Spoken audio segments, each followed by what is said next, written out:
Good morning, ladies and gentlemen. Welcome to the modular online training program conducted by SEAMEO Regional Training Center in Vietnam, SEAMEO RETRAC.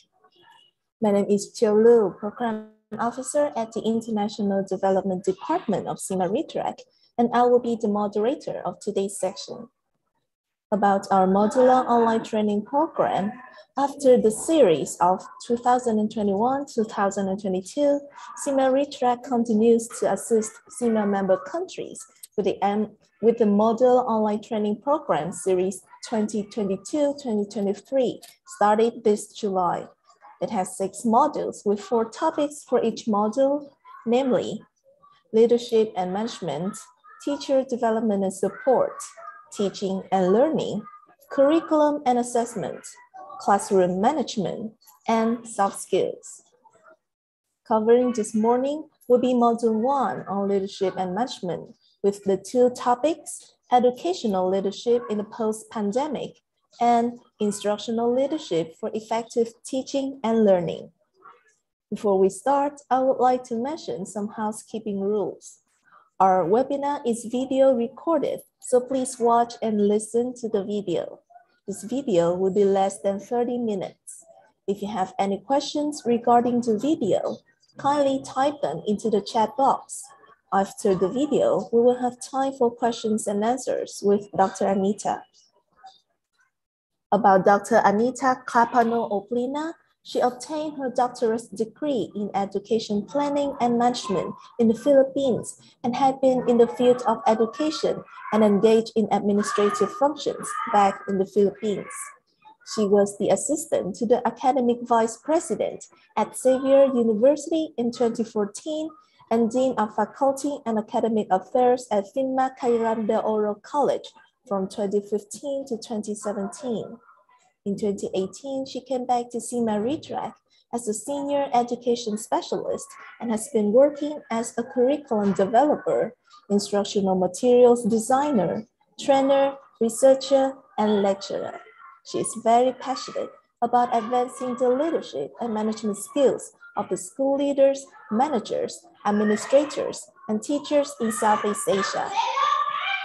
Before turning over to Dr. Anita, I would like to invite everybody to turn on your camera for a photo section.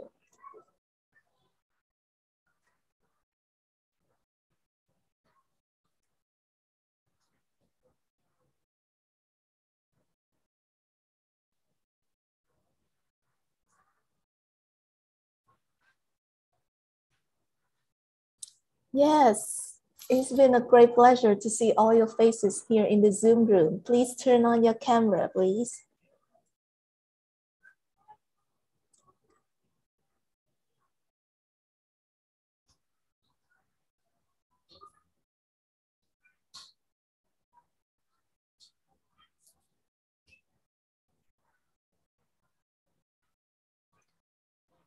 Okay, so we will take 3 shots. For the first shot,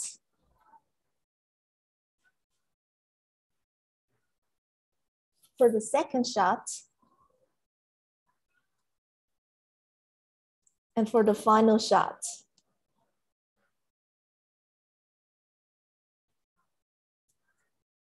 Thank you very much, everybody. And now may I turn over the floor to Dr. Anita to have some words with our participants.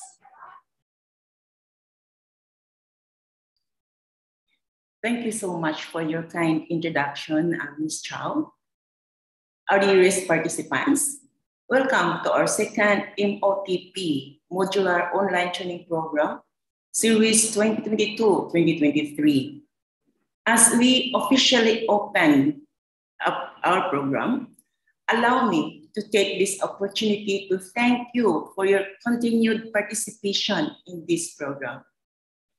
Those of you who have been with us since our first MOTP series, you are simply great. Those who have just started, you are very much welcome. Our program is open to all. Everyone is welcome to participate in this program. And I would like you to consider this MOTP our online learning platform. The list of topics is available in our MOTP website. Ms. Chow, our moderator, can assist you in case you have just started joining us and you want to explore the topics ahead of time. We are aiming at enhancing your competency and skills in leadership and management, teaching and learning, curriculum, instruction, assessment, classroom management, and soft skills. This is our online learning platform. We are going to meet once a month. We watch the video, learn, discuss, share ideas, thoughts, and insights about the topic ahead. Because this is our learning platform, I am inviting everyone to feel free to tell your story, your success, your struggles, your ideas, insights, and thoughts. We are here to learn and grow professionally and personally. Importantly, I would also like to take this opportunity to express our gratitude to those who suggested topics for this second MOTP series. We consider your suggestions. However, since there are too many suggested topics, we can't accommodate them all. But they are very interesting topics. Thank you so much. And now, let us watch the video.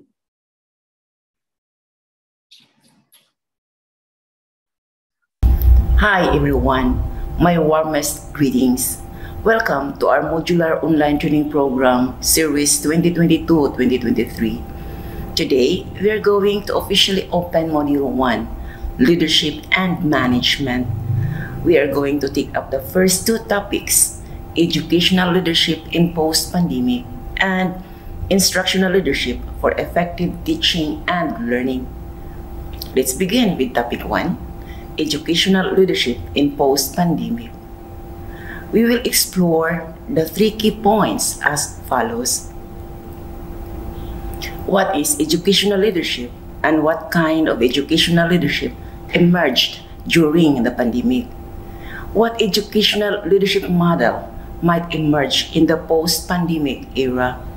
And what might be the challenges and innovative solutions in post-COVID educational leadership? What is educational leadership and what kind of educational leadership emerged during the pandemic? Educational leadership is a collaborative process that unites the talents and forces of teachers, students, and parents. The goal of educational leadership is to improve the quality of education and the education system itself. The primary purpose of educational leadership is to ensure academic success through process, material, and training improvements. This is accomplished through collaboration with different individuals such as teachers, parents, students, stakeholders, policymakers, and the public. 2020 was messy for educational leaders. Principals and head teachers were confronted with unprecedented fast and continual changes without any means to foresee how the epidemic would develop or even what would occur the following week. This required leaders to act more swiftly than ever in response to emerging problems and manage high levels of uncertainty and emotion from staff, students, and parents, ranging from fear and stress to anxiety and profound sadness. So how did educational leaders react? Educational leaders reacted in many ways, which resulted to surfacing the different types of leadership. And I choose three types I believe the most prominent. 1. Reactive educational leadership. 2. Proactive educational leadership. And 3. Relate educational leadership. Reactive educational leadership. Reactive educational leaders opted to wait and see. They assumed that everything would ultimately return to normal and went about their business as usual. Some returned to more defensive leadership techniques that may have served them well in the past, attempting to control things or remain strong so that others could rely on them. In other situations, these tried and true practices meant that their staff were left to cope with their personal troubles and worries on their own. Proactive educational leadership. Proactive educational leaders, on the other hand, were more focused on obtaining outcomes by harnessing the strength of their team, and the results were frequently remarkable. These leaders remained focused on the wider mission of education, shown profound care and compassion for both staff and students, and were extremely adaptable in their approaches. Traditional hierarchies disintegrated, and changes that would normally take years happened in weeks.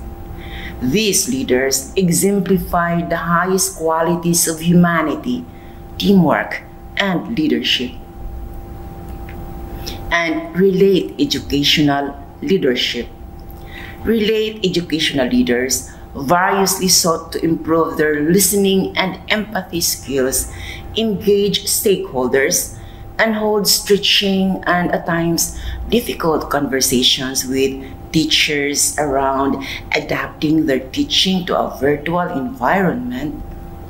They were honing their skills to lead in uncertainty, drawing inspiration from the core values that truly motivate them to make a difference to students' lives and to rekindle that sense of purpose in their school communities. This relate leadership truly came to the fore during 2020. With this, the next thing in mind is to ponder the kind of educational leadership after COVID-19 epidemic. This takes us to the second key point of my presentation. What form of educational leadership model might emerge in the post-pandemic era? Based on 2020 research project, BTS, a global leadership consultancy, a non-profit initiative, designed a massive leadership model that might be useful in the post-pandemic era.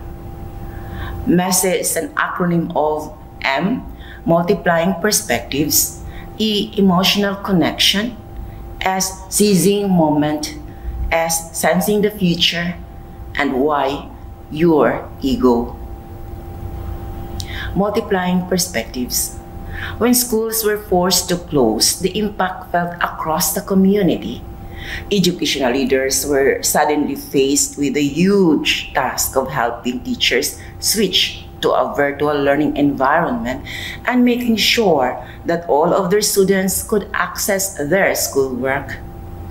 They collaborated with community organizations and volunteers, formed clusters with neighboring schools, partnered with corporations to provide internet and technology solutions to students, including the creation of mobile hotspots, providing free internet access, and large-scale device lending programs.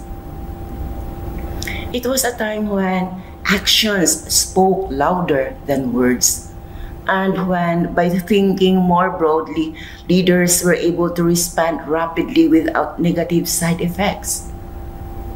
Multiplying perspectives, in short, is taking the broader view of an issue and of the potential outcomes. It is moving from a short-term or myopic view of an individual problem to advocating ecosystem interdependence and societal impacts. emotional connection. The entire nature of schools is to be compassionate and emotionally connected. Every day, parents put their children in the hands of teachers. When schools close over a period of time, school leaders, teachers, and parents adjusted promptly and without complaint. School closures, on the other hand, brought to the forefront issues of equity and access like never before. It was impossible to ignore how diversity, class, and privilege affected a school's ability to teach and care for its students. While there were numerous difficulties to overcome and problems to address, leaders who were simply focused on solving those specific complicated problems and ignored the emotional and trust-building parts of leadership suffered. Brené Brown writes in her book, Dare to Lead, "It turns out that trust is in fact gained in the smallest of moments. It is acquired via paying attention, listening, and through caring and connection, not through heroic efforts or even very conspicuous actions." Emotional connection is moving from like never before. It was impossible to ignore how diversity, class, and privilege affected a school's ability to teach and care for its students. While there were numerous difficulties to overcome and problems to address, leaders who were simply focused on solving those specific complicated problems and ignored the emotional and trust-building parts of leadership suffered. Brené Brown writes in her book, Dare to Lead, "It turns out that trust is in fact gained in the smallest of moments. It is acquired via paying attention, listening, and through caring and connection, not through heroic efforts or even very conspicuous actions." Emotional connection is moving from "we're only going to talk about work here" to having the courage to talk about emotive and personal issues, being open to bad news, showing compassion. Emotional connection, in short, is bringing emotion and empathy back into leadership and into decision making. Seizing moment. Leaders that flourished in 2020's extremely uncertain climate focused less on process and more on outcomes. In doing so, they provided a place for instructors to fulfill the needs of their students and accomplish incredible achievements in innovative and remarkable ways.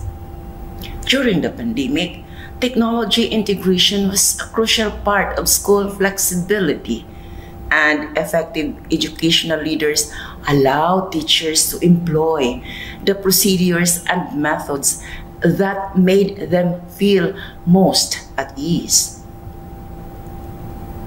When traditional instructional practices, techniques, and tools failed to meet the remote digital needs, the most successful educational leaders trusted their teachers to adopt new ones, allowing them to focus on the desired learning outcomes for students. Seizing moment entails shifting from a focus on procedure and episodic change management to a focus on outcomes and being responsive in the moment, as well as being change ready. Seizing moment, in short, is being willing to shift or change direction and not being locked into a preset path or process. This necessitates mental flexibility and the ability to accept mistakes. Sensing the future. As school leaders prepare to reopen schools, they are faced with a choice: restart schooling as it has always been done in the past, Or consider the interruption to schooling and the insights and learning from the last year as a chance to reinvent our education systems and practices. Many people will be reassured by the notion of a back to normalcy. Instead of focusing on current trends, successful, messy educational leaders will be able to imagine possible futures and look back. They will spend time considering how their school may change in order to build alternative pathways, constantly adjusting their picture as new information emerges. Sensing the future is moving from searching for clues about the future in the past to imagining several possible futures and doing quick cycle experiments. Sensing the future, in short, is being open to new ideas, solutions, and procedures while remaining receptive to them. Leaders create quickly learning loops with rapid iterations so that concepts may be designed, developed, and experimented without going through lengthy committee processes. And your ego. During the epidemic, some of the most exceptional school leaders admitted, "I don't know," and had the inner strength to be comfortable displaying weakness and asking for help. They let go of any desire to be the final decision maker and trusted their staff to respond appropriately. Teams were empowered to take ownership and effect change because they recognized what was best for teachers, students, and parents. They could move swiftly and were receptive to more creative problem-solving approaches. Your ego is moving from being the leader who is strong and holding on to his expertise, making calls and decisions, to the power of not knowing, vulnerability, ravenous curiosity, humility, and letting go of the leader-centric view in order to create an atmosphere for others to author new moves. Your ego, in short, is being at ease with "I don't know" and putting your ego and your typical traditional leadership aside. In a similar note, it is essential to remember that change entails challenges. This takes us to the last key point of my presentation. What are the challenges and innovative solutions in post-COVID educational leadership? Based on research in 2020, Professor Greg Whitwell, Dean of the University of Sydney Business School, highlighted 4 challenges that lie ahead for post-COVID leadership as follows. Challenge 1, new markets. Challenge 2, new ways of communicating. Challenge 3, new ways of working. And challenge 4, new attitudes towards work. Challenge 1, new markets. From global to local. Supply chains will shift with more of a focus on local and loyal clients. There will be a rebalancing of global and local as there will be less chances to trade and travel globally with a renewed focus on local production. The crisis will present the opportunity for emerging economies to become more prevalent. There will be an accelerated focus on sustainability within business, particularly reducing carbon footprint due to wide travel restrictions. Challenge 2, new ways of communicating from face-to-face to digital. Companies will have to employ new, different methods of business development globally if they are to be successful. Networking and relationship building with colleagues and clients in other countries will mainly be conducted through digital platforms. Leaders will be required to manage relationships remotely and virtually. There will be less opportunities for face-to-face contact with clients and colleagues based in other countries. Challenge 3. New ways of working, from fixed to flexible. There will be more chances for remote working, and for some, this change will be permanent. Workplace cultures will need to change with more emphasis on openness and empathy. Work will have to be smarter with more focus on flexible working, work-life balance, and purpose. And challenge 4, new attitudes towards work, from tried and tested to agile and resilient. Companies will be presented with the chance to help customers develop new solutions through innovative digital methods. More creativity and agility will be required from employees to seize growth opportunities. There will be a need for faster decision-making and greater resilience from leaders. Through this lens, a unique set of innovative solutions and strategies to meet these challenges include: Innovative Solution 1. Build the psychological safety for people to be their best selves, safeguard engagement, productivity, innovation, and prosperity under pressure. Innovative Solution 2. Reframe learning. Drive greater autonomy and stay ahead of the innovation curve and breakthrough methodologies to keep learning and to be connected and engaged. And Innovative Solution 3. Take ownership of becoming your own best self. Build self-knowledge, autonomy, and innovation mindset and resilience to unearth opportunities and expand your network. Innovative Solution 1. Build the psychological safety for people to be their best selves and to thrive under pressure. Strategies. Work on yourself. Prioritize introspection and self-reflection. Consider the following questions. What is my style? What are my values?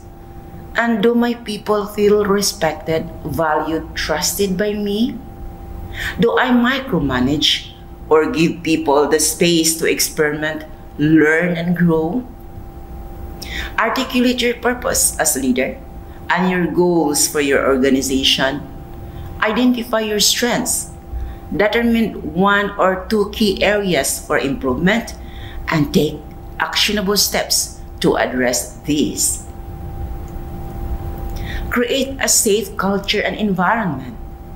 Determine the difficulties your team members have while working from home. Are they balancing children or pets during team calls? Bring these concerns to light and be courteous while zooming into someone's house. Model transparency, accessibility, tolerance, and empathy in all of your conversations and interactions with your people, and demand it from them. And build resilience. The pandemic has produced an unparalleled level of insecurity. Team members encounter greater mental and emotional pressures than ever before, which can generate stress and strain. Reframe failure as an opportunity to learn. Encourage an entrepreneurial mentality by empowering your people to experiment, explore new techniques, acquire new skills, and embrace blame-free accountability. Incorporate chances for learning and sharing into processes and operations, and insist they are used. Innovative Solution 2, Reframe Learning. Strategies. Empower learners as co-creators in their own development. Mentor rather than lecture. Guide rather than instruct. Learners must practice critical thinking and independent decision-making in order to navigate the new normal, even in a virtual setting. Educational leaders should seek innovative ways to foster innovation and global perspectives by leveraging a multinational industry and alumni networks more effectively, to foster skills and secure opportunities for students, as well as to protect the rich real-world impact and input that industry partners bring to the learning experience.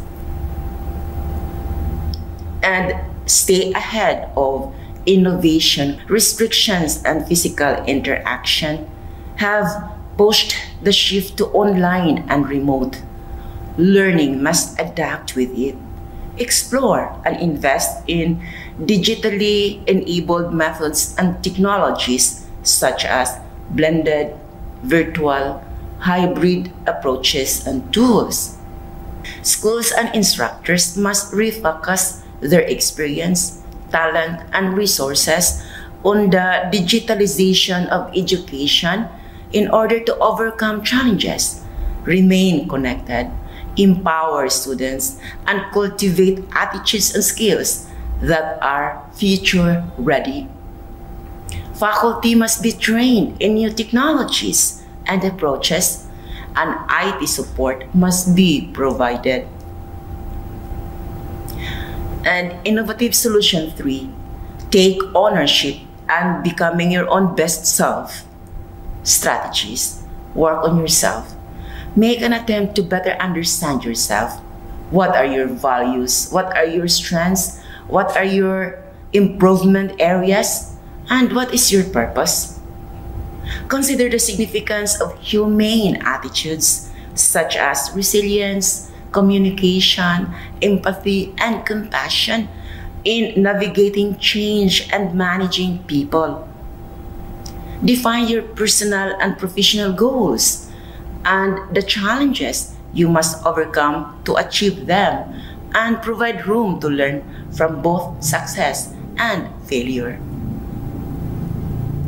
Own your own learning and development.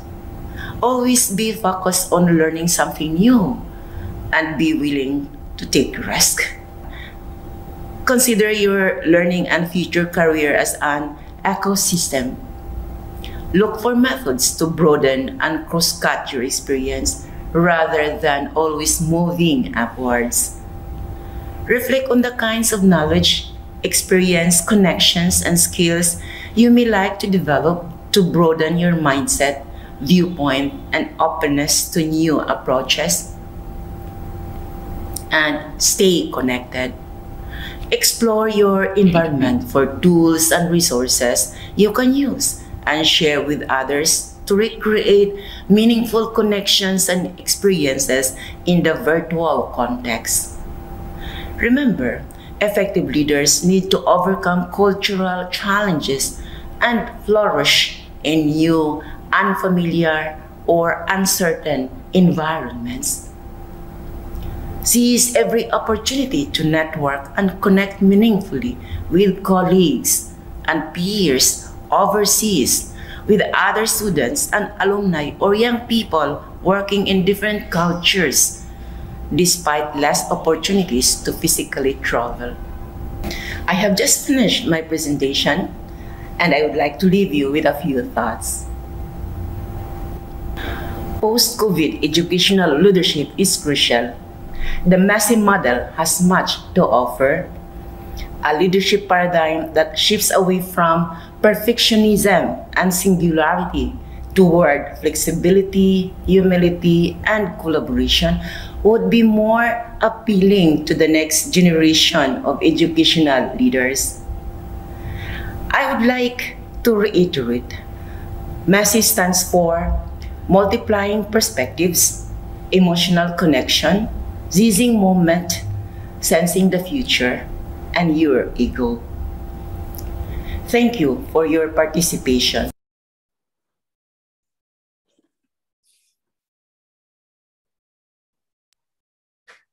Thank you very much, Dr. Anita, for an insightful and wonderful video sharing.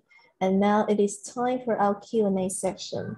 If you have any questions or if you would like to discuss with Dr. Anita, please kindly type them into your chat box and also unmute yourself to raise a discussion. Thank you very much. Okay, so we are now ready for our Q&A portion. And I would be very glad to hear from you.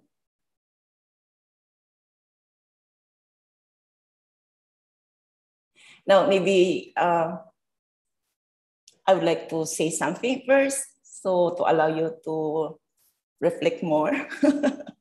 I know you have just watched the video and maybe that's so loaded that we need time to ponder and reflect. Now, I would like just to share with you about educational leadership. I guess some of us are a bit confused about the terms. What's the difference between school leadership and educational leadership, for example? I would like to tell that school leadership and educational leadership can be interchangeably used. When we speak of school leadership, we are looking into the broader aspect, the entire building. So we are looking into the human resources, the material resources, financial resources, different kinds of resources to be able to stand, to be able to accomplish the goal, the mission of the school. So it could be kind of a larger aspect. Now, when we speak of educational leadership, maybe there is a little thing okay, it's school leadership though, but now we are referring to a particular aspect on school leadership, and that is on education. I guess my presentation speaks out that the goal of educational leadership is to enhance quality education. And now with the SDGs 17 goals, we have this SDG 4, which is quality education that would mean embracing inclusive, equitable, and quality education and life skills. So again, speaking of educational leadership, the educational leaders are going to focus on that, among other areas of responsibilities. So my presentation also showed about the different types of leadership during pandemic. That's the idea that I have. And I guess you can also share more about your experience, the kind of education leaders you have in your own school. What kind of educational leadership has been used, for example. And what is the impact of that kind of leadership in students' learning outcomes? Also, I mentioned about the educational leadership model in post-pandemic era. That was about the Massey leadership model. And a lot of things to discuss about it, but I am waiting for your questions or your insights, and maybe we can fill in whatever you have in mind, and sharing could enrich one another. And I would be willing to also discuss with you what I have learned about it, and what is it really all about. As well as I discussed, I also presented on the challenges in post-COVID educational leadership, along with the innovative solutions. So I guess that's all I would say at this point. Okay, now we have some questions already, right, Ms. Chow? Yes, we're receiving questions, starting to receiving questions from our participants in the chat box. Okay, so we will start answering these questions. Yes. So we have a question from Chantia Finn. I hope I have read your name correctly. Could you give some examples or opinions concerning educational administration, educational management, and educational leadership?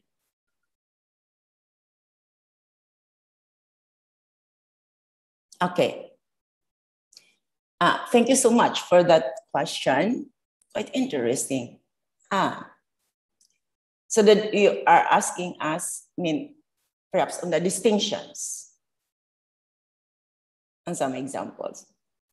Now, I would say educational administration is really about the implementing now of the policies. It is more now on handling the strategic plan, for example, or whatever would the projects be of the school. So educational administration here, especially in terms of education, the educational administrator is going to look into how it is doing, how it is implemented.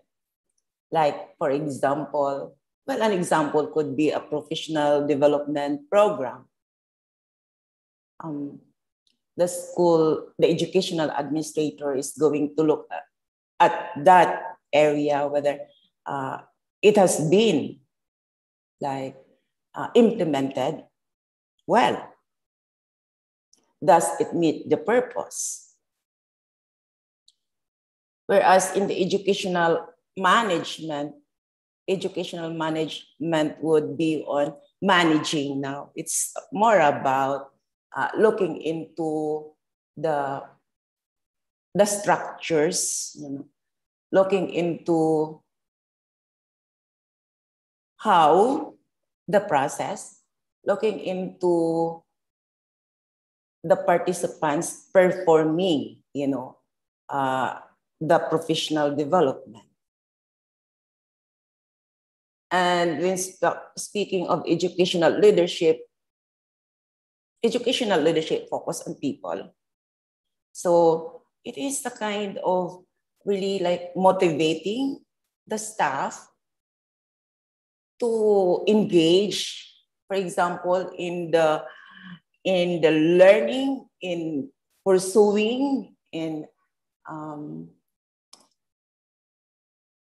acquiring the necessary skills, the necessary competencies to improve instruction so that teaching and learning is effective. So that's now educational leaders.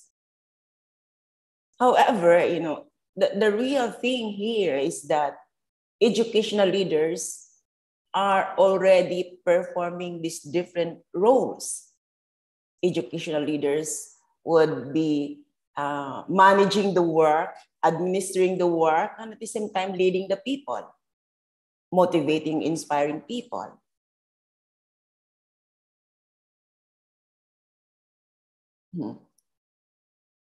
Okay, I hope I have answered your question. But then if you have some follow-up questions, please do so.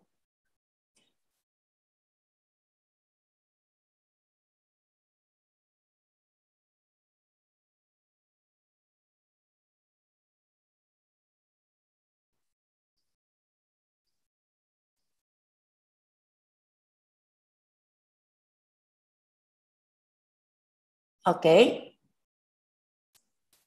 Now, you have here from Jolo Van Clyde Abatayo. Working there in Vietnam, being able to adapt and adopt educational system of the country. What do you think are the things or areas that need to be augmented in the Philippines when it comes to its educational system? What are the things that we need to learn from Vietnam?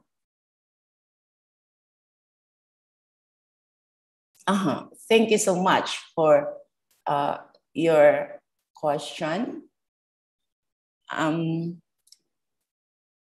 Now, I guess the educational system in the Philippines is really moving, it's growing, right? And now we have the new secretary, new DepEd secretary.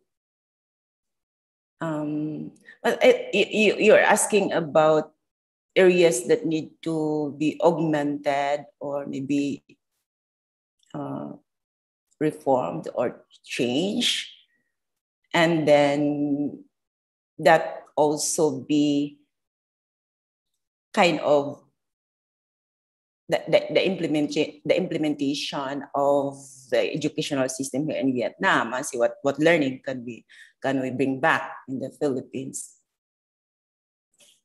I guess there are several things, but I'd like to mention one thing that I observe in the educational system in Vietnam is that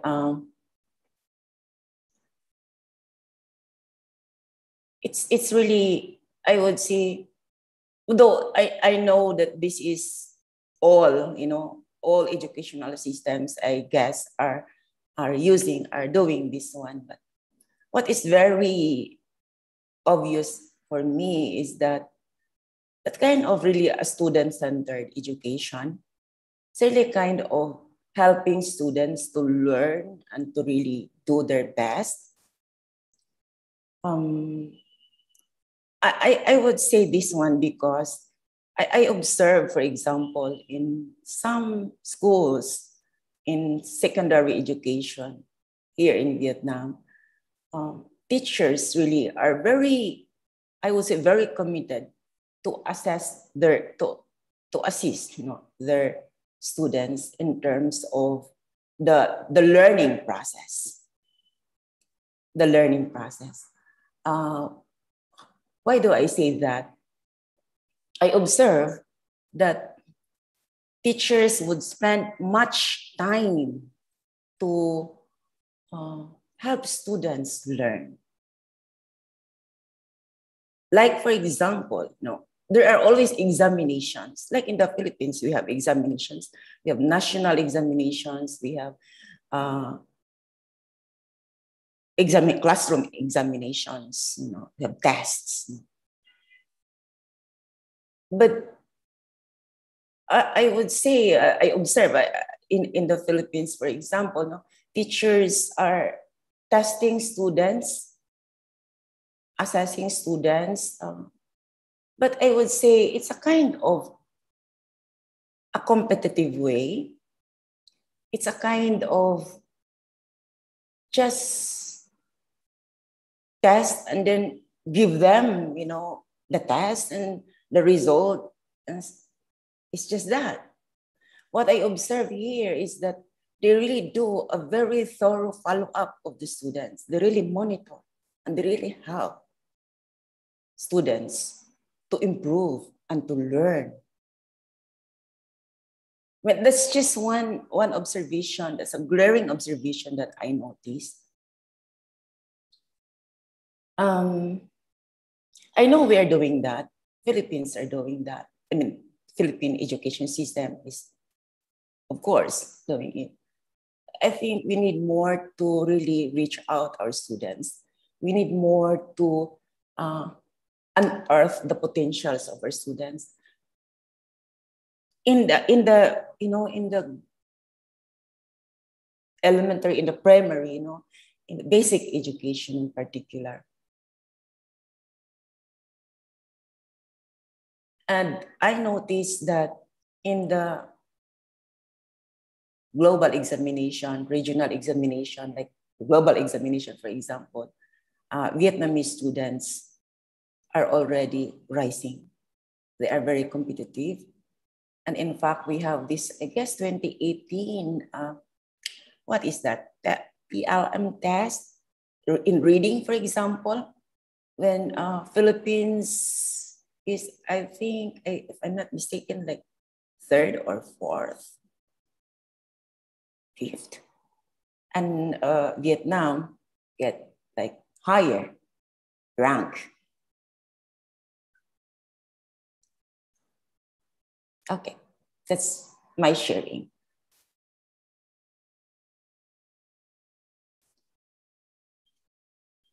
Okay, so that there is a follow-up here about specifically about educational leadership.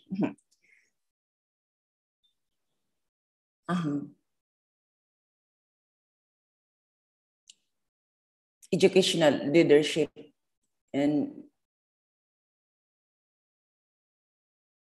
I think one very, I would say, important aspect of educational leadership in Vietnam is that it is really open to innovative strategies. And I think it's really more on technology this time. It's advancing in technology. And school is open to innovative, models. And it is open to networking, like networking globally. And that's one thing that I observe in terms of educational leadership, so that education leaders are able to obtain and to learn, from foreigners, from global partners, in order to improve instruction, to improve teaching and learning.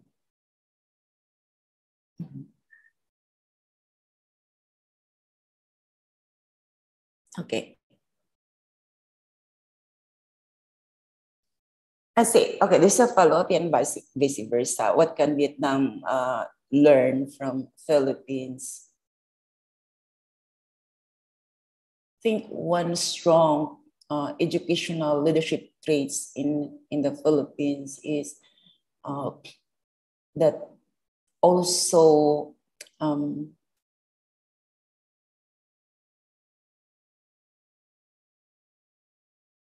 openness, I guess. I noticed, in among education leaders in the Philippines, they're really open and receptive to learn, to reach out and learn. There is this intellectual humility, I guess. There is this openness to learn, and this is what I observe even in the seminar, in the webinar. Very glaring in the webinar we have. There are lots of participants from the Philippines.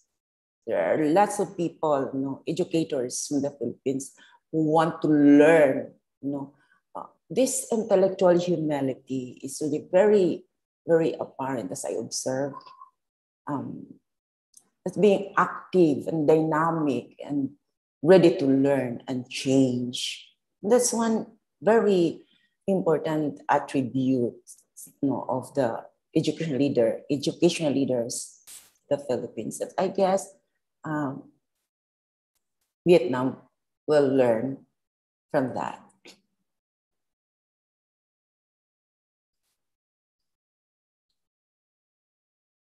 Okay, so we have here from Sister Maria Gracia Osida. Thank you for joining us and welcome. I hope the messy model can help. Another one, this is from Gabi CRS, which is best applied in any educational institutions, educational leadership or educational management. or the balance of both? Okay, very, very interesting question. I would say it's a balance. It should be balancing both the leading and managing, you know, because this is quite important. We cannot just continue leading, you know, without making a follow-up, you know, of the performance of the you know, the things, you know, the managing the structures, for example, in order to continue. So it must be both. Leadership and management must go hand in hand. And that was why I mentioned a while ago that educational leaders are also managers, administrators in their own right.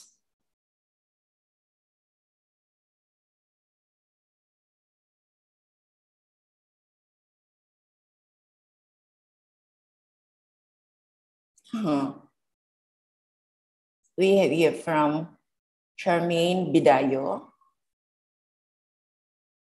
I would love to know how Vietnam educational systems support different schools to cope with the changes implemented during pandemic and after the pandemic.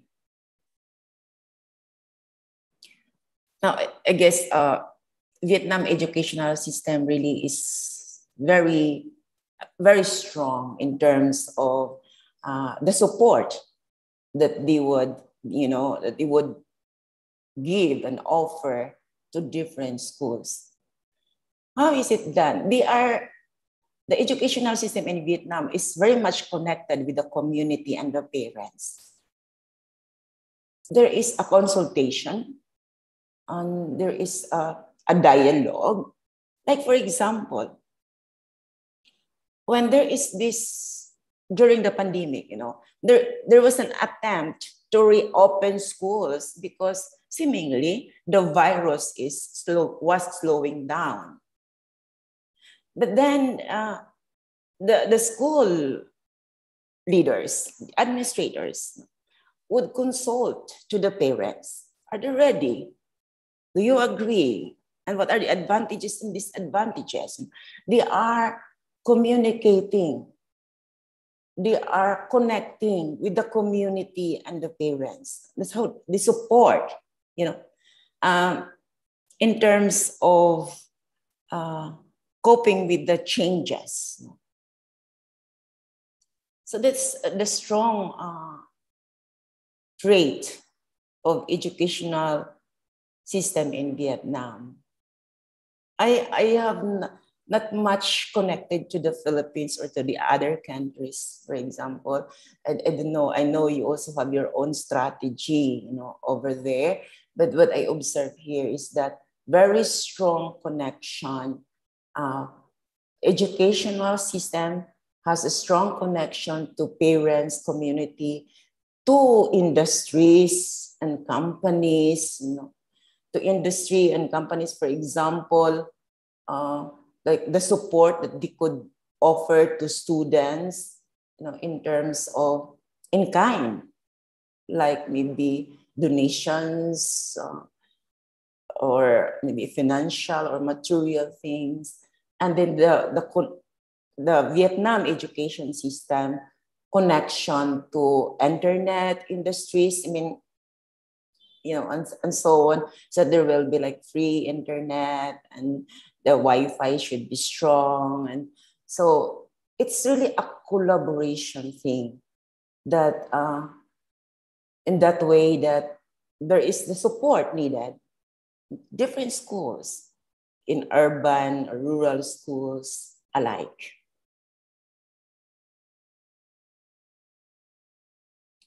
And now, after the pandemic, schools went back to face-to-face education. The support is really very strong because they started it, you know, they started the coming back to face-to-face education gradually. Like in the secondary education, for example, these started from higher levels. So they were already reporting to face-to-face classes, but the lower levels were still using the remote, classes. I guess it took like a month or so that only the higher levels, the upper years, were asked, were required to come to class face to face. And then gradually going down to the next level, grade levels. And now it's open up to the basic, the primary, levels. It is a gradual transition. And some schools, like some secondary schools in Vietnam, use hybrid teaching. So in that way, students who can come to classes face-to-face can report to classes. But students who may have infected, who are suffering from virus infection, would stay at home and still attend classes. So also with teachers, teachers are contaminated and infected. They can handle class online. So this is how it was managed. And until now, there are still schools adopting hybrid classes.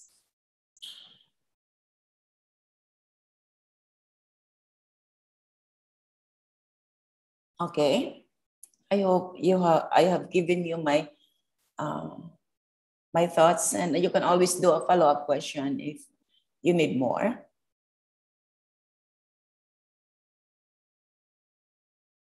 Okay, from Sister Maria Osida. How is the partnership of the public and private education sector in Vietnam?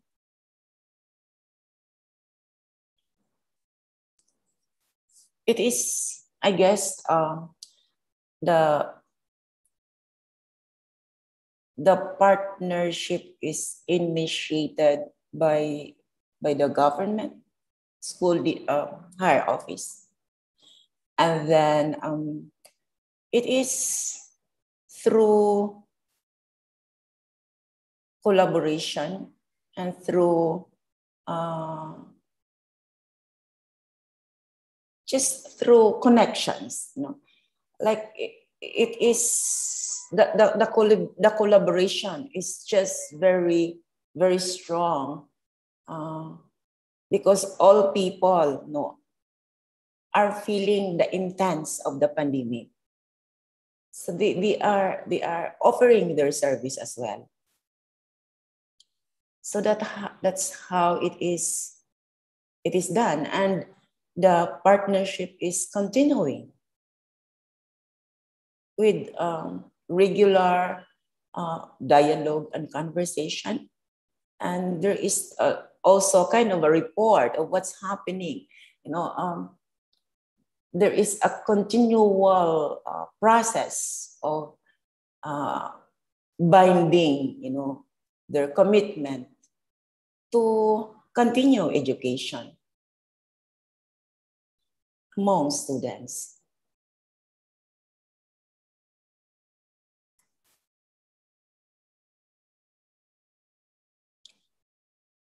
Okay, so how they support or collaborate with each other?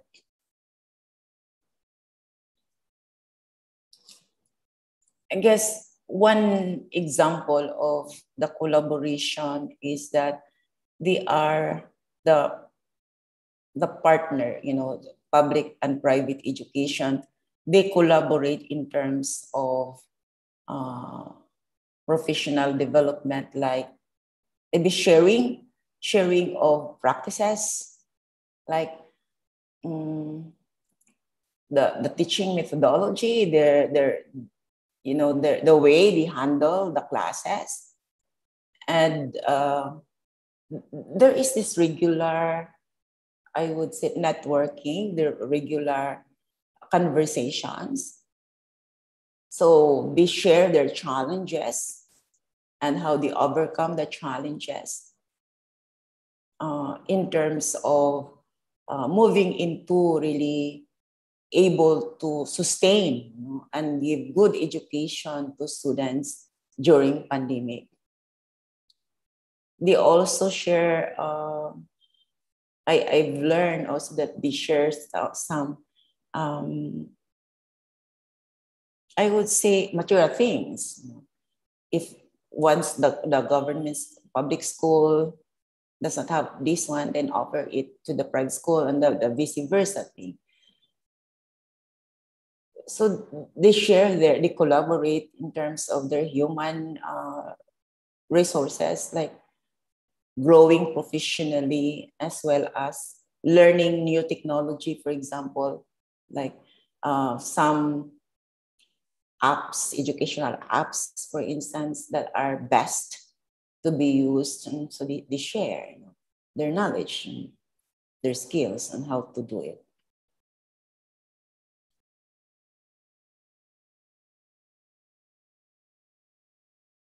Okay, so we have here from Jerwin Cabanero, best practices, Vietnam's best practices in terms of educational leadership and curriculum delivery. I think in terms of educational leadership, I've mentioned already some key points, you know, about the educational leadership in Vietnam. Now in curriculum delivery, I guess you talk about instruction and, you know, holding classes. Now in curriculum delivery, they use the usual, like things we did in the Philippines during pandemic. They use the remote teaching, purely online teaching. But as we observed, and I think this is also very obvious, no, that Vietnam opened ahead, no, of the face-to-face education than other, perhaps other countries of the region. So that the curriculum delivery would be face-to-face and remote teaching, hybrid teaching as well. So the best practices, I cannot tell much about the best practices, but I could only tell you about the general thing, you know, like what the, you know, educational leadership is doing in terms of curriculum delivery. One thing maybe that is also unique in Vietnam, because they offer educational leaders offer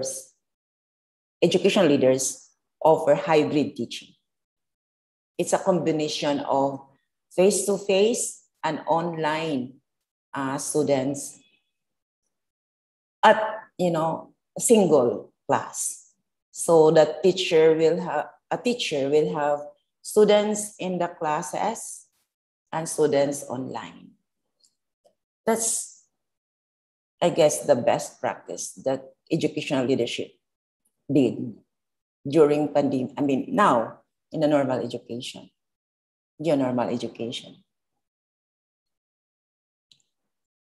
Okay, from Gabi Ares, supposed to be the program in graduate studies must be the educational leadership and management. Yes, I guess, no, if I wonder in the graduate studies, probably, you know, for those who are not in the educational leadership and management courses, you might not be able to get this one. But I guess you are suggesting that this educational leadership and management topic should be included in all programs of the graduate studies. I think I agree with you. But in the graduate program of education, for example, educational leadership and management, I guess, is a part, it's always there in the course.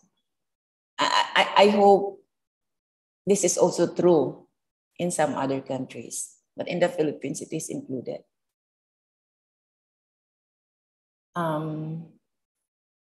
Himarani,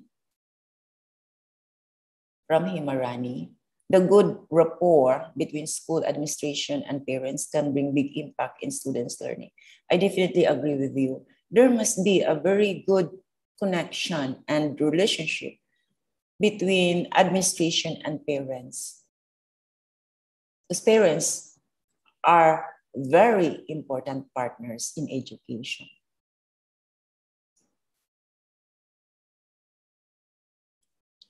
We can ask our parents to help, know the students, their children better, and so that we will be able to give the best to their children, And there are many, many things that parents can offer to school.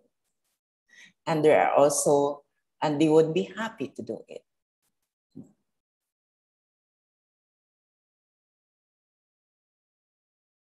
And so we have here again from Gabi, shared responsibility, accountability, and leadership within the community is a must.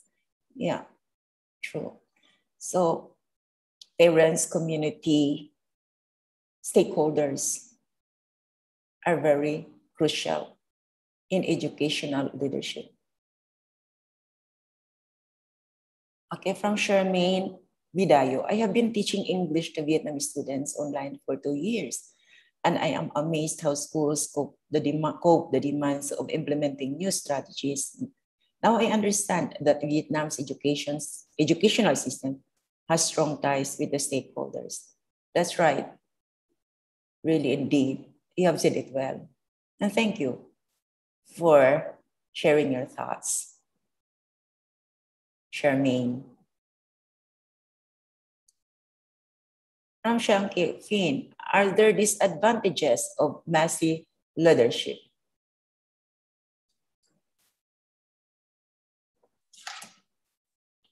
Oh, just a moment. Let me connect. I guess you're right. There are always, I think in everything we do, it always entails both advantages and disadvantages. But to my opinion, messy leadership, when done well, really has more advantages. But maybe the disadvantage of messy leadership could be if the educational leaders would be more into the future, because you see, I'd like again to reiterate the messy, the acronym. So we have the multiplying perspectives, we have emotional connection, we have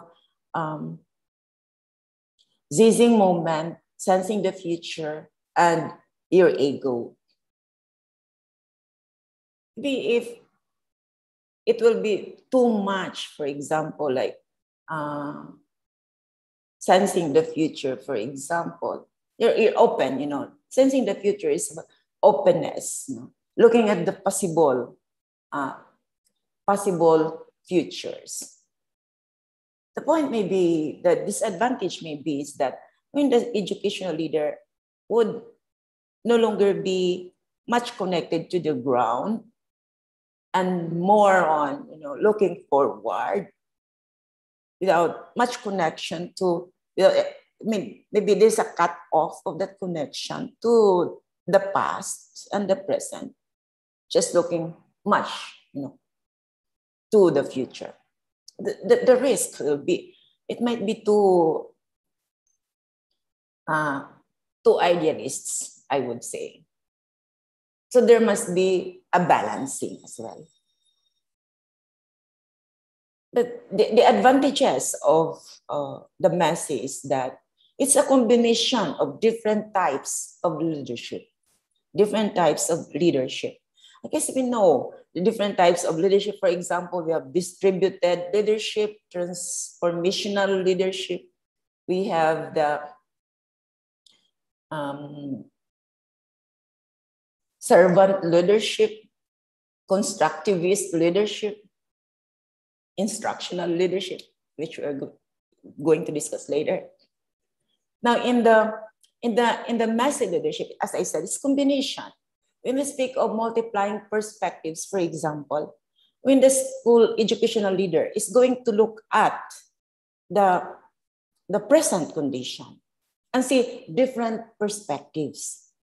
Like, for example, if the educational leader before is so strict, so like following the practices literally, like you must report to class this and do this one, But in multiplying perspectives, you see the different things change, and you see different perspectives.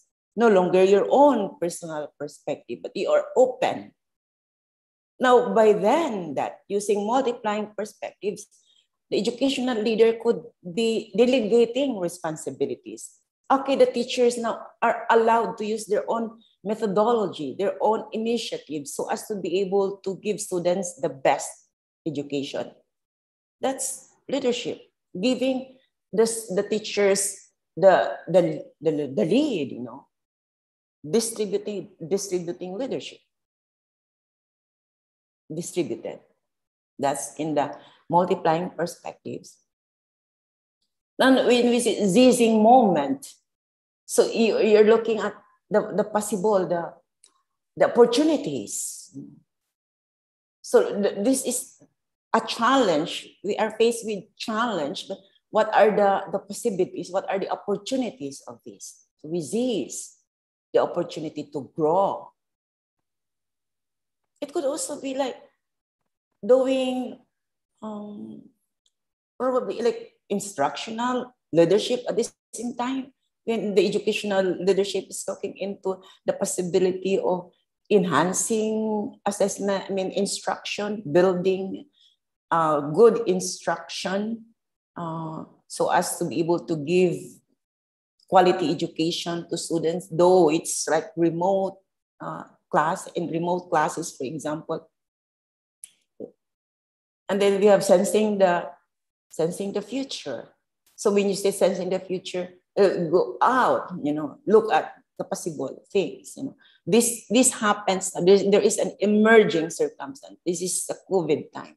We cannot go out. But what will happen next then? What's the effect of this one? And maybe at that point also the educational leader would think of like professional development of the teachers, plan on giving some training that could be also kind of helping teachers to grow and develop.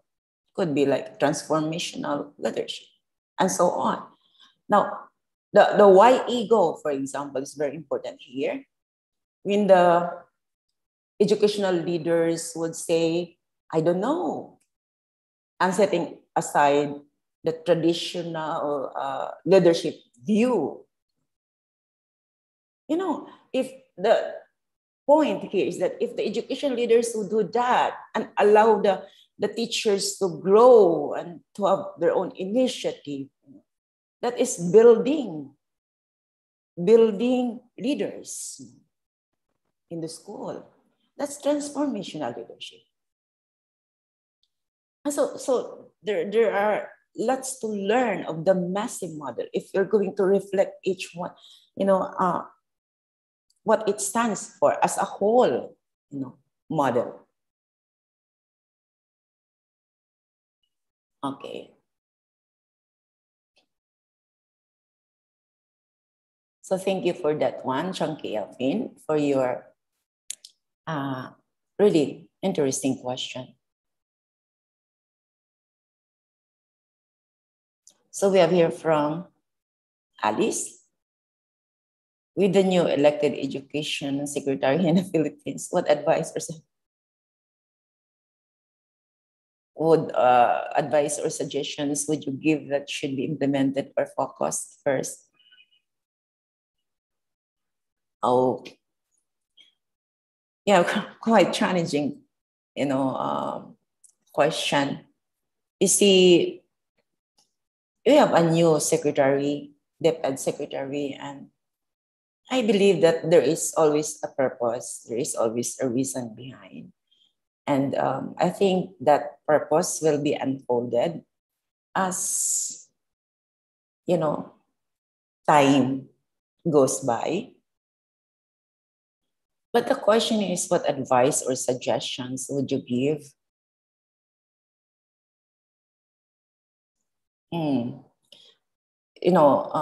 We see education really is broken and is really destroyed during the pandemic. I see, the splendor of education, the stability of that education we had before has been challenged. And there are lots of things to do to repair and to get back that education, we lost. But I guess I would say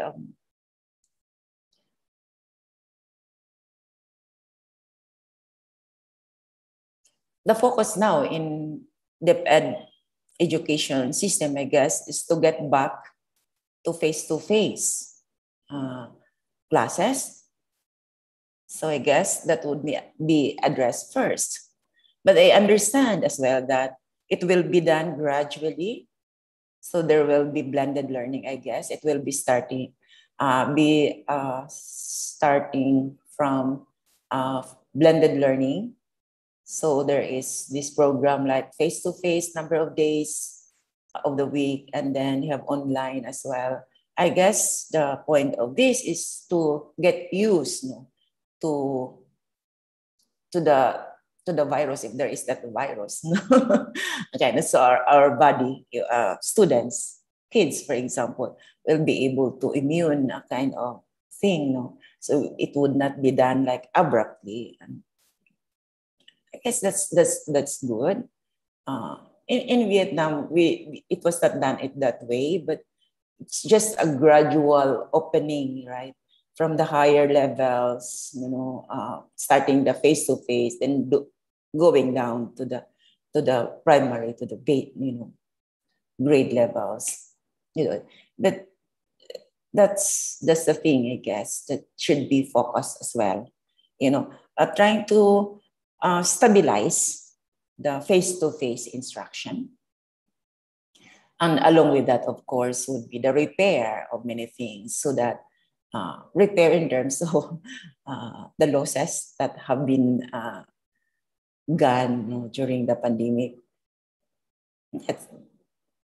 I guess in the Philippine educational system, that in the DepEd is doing well. And we have here from Karen Viola Bangilisan. What technical assistance you can give in order to address professional growth of teachers considering the current situation? And face-to-face is fast approaching. That's really quite interesting. The professional growth of teachers. I think teachers should, I understand that teachers really find it quite challenging now to get back to normal, like face-to-face classes, because there is another adjustment. You've got to adjust for long that has been, in the remote classes. So teachers need the idea of readiness. Teachers must be prepared to meet classes face-to-face. There must be training, what kind of readiness would that be? It could be readiness like emotional readiness, psychological readiness, and readiness to shift, like to address the students, because students are also, I guess, challenged during the pandemic. And so they also have their own bags of worries, concerns, and issues that we don't know, you see. So there must be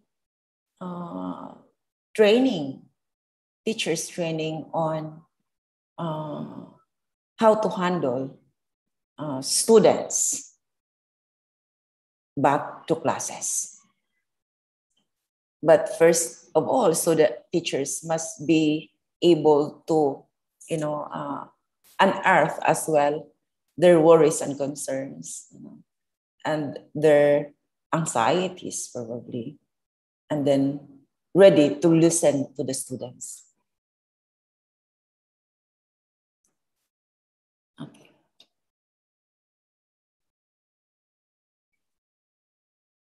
Oh, so talk about technical assistance.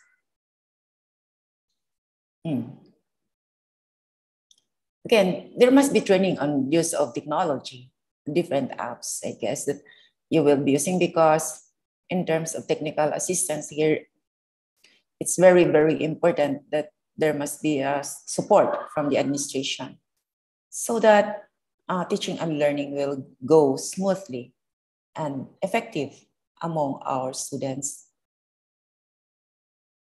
So we have here from Sister Osida, we have Vietnamese junior high school students in our school here in the Philippines. Oh, I appreciate them for their love to study and learn. I would say that this is intellectual humility that you've mentioned a while ago. Yes, very, very nice. I know, Vietnamese students are really hardworking in terms of studying and in terms of looking, for their future. They are really very enthusiastic to learn. And you're right, intellectual humility. Thank you for sharing with that, Sister Osida. And from Alice, I really appreciate you taking the time answering my questions for the Better Philippines. Thank you also and welcome.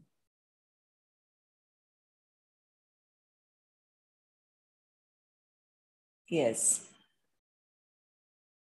True. Thank you for your insight, Charmaine.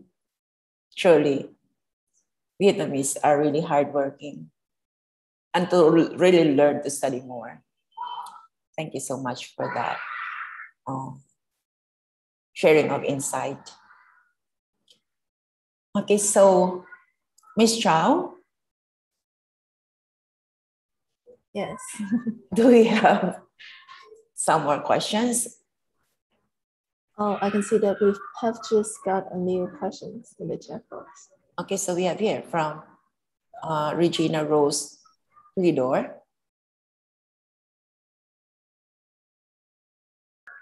It's more like a comment for you, yes. Okay, thank you so much for your comments. It's just me. Oh, I'm happy for that one. Thank you. So that remind me.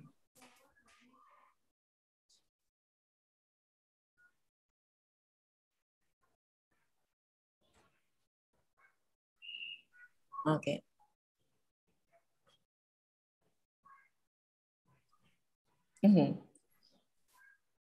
Thank you, Regina. And if ever you miss something, or maybe I have not really said well, you can always do a follow-up question. And I will appreciate it very much.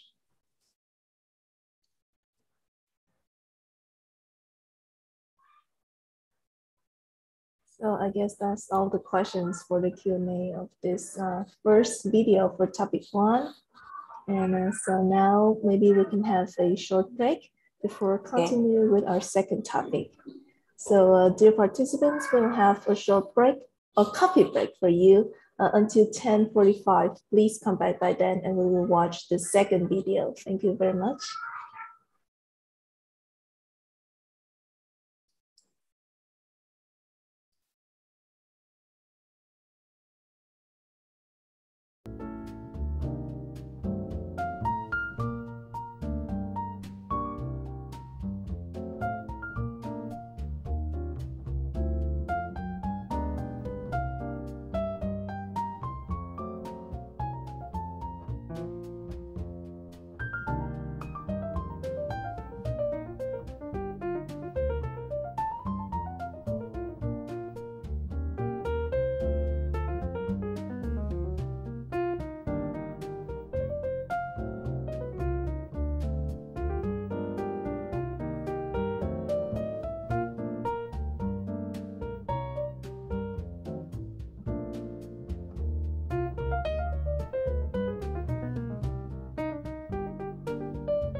So, team.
Welcome back.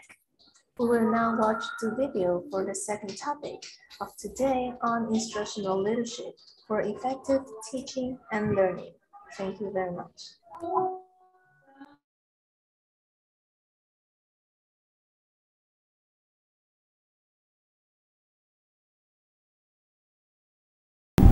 Welcome back.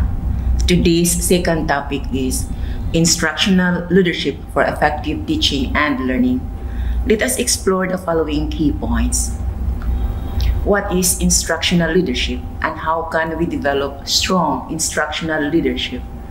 What are the strategies to improve instructional leadership for effective teaching and learning? And what are the characteristics of effective instructional leadership? What is instructional leadership and how can we develop strong instructional leadership? Instructional leadership is a form of school leadership that places teaching and learning at the core of all school improvement agenda. Instructional leadership fosters the vision of educational institutions at all levels by developing and forming students holistically. Thus, instructional leadership begins when school leadership teams prioritize teaching and learning as the explicit improvement goal for the school's core business. Instructional leadership is also known as pedagogical leadership, learning-centered leadership, leadership for learning, and student-centered leadership, among others. A clearly defined understanding of instructional leadership is imperative if that leadership is to be effective. Some key elements of instructional leadership include the following. Element 1, prioritization. Element 2, focus on alignment of curriculum, instruction, assessment, and standards. Element 3, data analysis to inform instruction and enhance achievement. And element 4, culture of continuous learning for adults. Element 1, prioritization. Teaching and learning must be at the top of the priority list on a consistent basis. Leadership is a balance of management and vision. While leaders cannot neglect other duties, teaching and learning should be the area where the most of the leader's scheduled time is allocated. Element 2, focus on alignment of curriculum, instruction, assessment, and standards. If student achievement is the goal, and that goal is measured by standards-based assessment, the curriculum, instruction, and assessments all must be aligned with that standards. If there is a disconnect among these elements, student achievement will not be evident. Alignment is an ongoing process as standards, curriculum, and assessments cycle through improvements. Element 3, data analysis to inform instruction and enhance achievement. Effective instructional leaders use multiple sources of information to assess performance. Decisions at all levels must be based on pertinent data. Principals can use data to help guide the instructional focus and professional development of teachers. They can use data to determine the effectiveness of instructional strategies. They can also assist teachers in using data to establish student grouping arrangements and pinpoint specific student intervention needs. And element 4, culture of continuous learning for adults. Effective instruction is a skill that can never be perfected. All teachers can benefit from additional time and support to improve their instruction. Research indicates that effective principals have a view of instructional improvement as an ongoing process. Leaders that maintain learning as a priority will provide released time for teachers to attend relevant training. They will follow up by monitoring and providing the support that sustains the new learning. Strong instructional leadership is an indicator of school success, but it does not need to be in a vacuum. Build Instructional Leadership Team, ILT. This team is crafted to encourage a culture of collaboration among teachers to improve instruction through focusing on student achievement and learning and coordinating the improvement of instruction based on data. Effective instructional leadership teams can be powerful drivers for school instructional improvement and significantly increase student achievement. The instructional leadership team typically includes school principal, assistant principal, instructional coaches, grade level team leaders, content area department heads, and other school leaders. Having said, we will explore the qualities to look for in building instructional leadership teams. Here are the 5 qualities to look for when building your instructional leadership team. Quality 1, they have instructional expertise. Quality 2, they are invested in the school's vision. Quality 3, they have a growth mindset. Quality 4, their colleagues respect them. And quality 5, they want it. Quality 1, they have instructional expertise. A different skill set is required to serve on ILT than to teaching.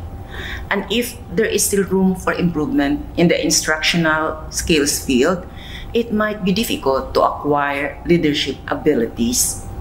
As administrators, you are continually faced with the challenge of balancing the need for further leadership training with the fact that many of your teachers are also currently trying to improve their instruction. Candidates must already have instructional expertise. Quality 2, they're invested in the school's vision. Great leaders unite individuals around a common vision. Candidates who seek beyond the assigned tasks to improve teaching and learning for all students are well suited to contribute to an ILT. Look for someone who has mastered the concept of efficacy, someone who believes that children, all our children, are capable of learning. Quality 3, they have a growth mindset. School leaders need team members who recognize that no teacher is perfect and that there are always opportunities for improvement. Carol Dweck's research indicates that a growth mindset promotes students to acquire a sense of autonomy, enabling them to identify methods to positively influence their own learning and the larger community. The same is true of ILT members. Quality 4, their colleagues respect them. Solid relationships indicate trust, and leading adults requires trust. ILT members should highlight the school's bright spots and struggles. Potential ILT members need to know these struggles and bright spots. The capacity to develop good, trusted relationships reflects a staff member's willingness to cooperate with ILT team members. Administrators, instructors, and other school members must have the trusting relationships. And quality 5, they want it. Although everyone is capable of learning leadership, not everyone desires the responsibility. The greatest candidates attempt to increase their effect on more students by mentoring and supporting other educators. They are innately motivated to achieve leadership and take the initiative. Invite individuals who possess the traits and experiences you desire in your team to serve as ILT members. ILT membership should always be voluntary and never be required. When the staff accept leadership opportunities, They should be nurtured and prepared for their new duties. Even if your ILT team is already formed, it is critical to keep its composition under review. Is your team made up of diverse personnel who reflect the needs of all students? Or does something need to be changed? Staff members may also question you about why they were not chosen to serve on the ILT. Prepare to answer this issue by making the ILT membership requirements open and transparent. Having said, let's get to the second key point of my presentation. What are the strategies to improve instructional leadership for effective teaching and learning? Eric Schillinger, a senior fellow and thought leader on digital leadership and award-winning principal, shared his 10 strategies to improve instructional leadership for effective teaching and learning. 1. Get in classrooms more. 2. Streamline expectations and eliminate ineffective practices. 3. Improve feedback. 4. Be a scholar. 5. Model. 6. Teach a class. 7. Grow professionally. 8. Write in order to reflect. 9. Integrate portfolios. And 10. Co-observe. Get in classrooms more. This seems so easy, yet it remains a constant struggle. Begin by increasing the number of formal observations conducted each year and commit to a schedule to get them all done. ILT formally observe each of the teachers 3 times a year, regardless of experience. Another successful strategy is to develop an informal walkthrough schedule with your leadership team. Have 5 walks a day for each member of your team and use a color-coded Google Doc to keep track of where your team have visited and provide specific improvement comments to each teacher. Streamline expectations and eliminate ineffective practices. Begin with establishing a common vision and expectations for all teachers. Provide all teachers with consistent, concrete elements to focus on when developing lessons. Get rid of announced observations. If lesson plans are still collected, ask them to demonstrate what will be done 2 weeks into the future. Consider less of a focus on lesson plans and more on assessment. Collect and review assessments 2 weeks into the future. Improve feedback. Provide at least one suggestion for improvement, no matter how good the observation is. There is no perfect lesson. Suggestions for improvement should always contain clear, practical examples and strategies that a teacher can begin to implement immediately. Timely feedback is also essential. Be a scholar.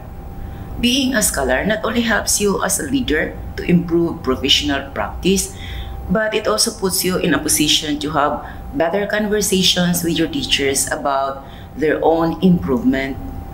This adds a whole new level of credibility to your post-observation conferences. Make a point of aligning every piece of critical feedback to current research. As you come across research that supports the types of effective pedagogical techniques that you wish to see in your classrooms, archive it in a document that you can refer to when writing up observations. Spend reading, researching, curating, and adapting research for use during the school year. It does not only save you time when it comes to writing up observations, but it also greatly improves your relationship with your staff as instructional leader. Model. Don't ask your teachers to do anything that you are not willing to do yourself. This is extremely important in terms of technology integration in the classroom, and professional learning to improve practice. If a teacher is struggling with their assessments, don't just say you need to work on building better ones. Either provide an example that you have created or co-create an assessment together. Teach a class. This can be accomplished regularly during the year or by co-teaching with both struggling and distinguished teachers. This is leading by example at its best. It also provides a better context for the evolving role of the teacher in the digital age. An instructional leader who walks the walk builds better relationships with staff and in turn will be in a much better position to engage staff in conversations to improve instruction. Grow professionally. Attend at least one conference or workshop a year that is aligned to a major initiative or focus area of your school or district. Try to also read one education book and another related to a different field, such as leadership, self-help, or business. So many powerful lessons and ideas can be gleaned once we venture outside the education field. Work on developing or establishing a personal learning network to supplement standards methods of professional education. In the digital era, social media give educators with access to ideas, techniques, feedback, resources, and support 24 hours a day, 7 days a week. Write in order to reflect. Like many other connected educators, writing enables us to process our thinking, resulting in a more critical reflection of our work in relation to teaching, learning, and leadership. Our reflections not only assist us with our growth, but also can be catalysts for our staff and others to reflect on their own practice or grow professionally. Having teachers write a brief reflection prior to the post-observation conference is a great strategy to promote a conversation on improvement that isn't one-sided. Integrate portfolios. Portfolios are a requirement for teachers and complement with observation process. They provide more clarity and detail on instruction over the entire course of the school year. Portfolios can include learning activities, assessments, unit plans, examples of student work, and other forms of evidence to improve instructional effectiveness. They can also be used to validate good practice and co-observe. During the first quarter of each year, co-observe lessons with members of your administrative team. This is invaluable for many reasons. For one, you are able to take advantage of two sets of eyes during observations, as some things will always be missed when done solo, no matter how much experience you have. This also allows you to work with your team to help them improve their own instructional leadership. It also helps you improve, as every conversation helps you to further reflect on what you saw. Nothing is more important than ensuring that quality learning is taking place in our classrooms. These 10 strategies can be implemented immediately to improve your instructional leadership. With that in mind, let's continue to the last key point of my presentation. What are the characteristics of effective instructional leadership?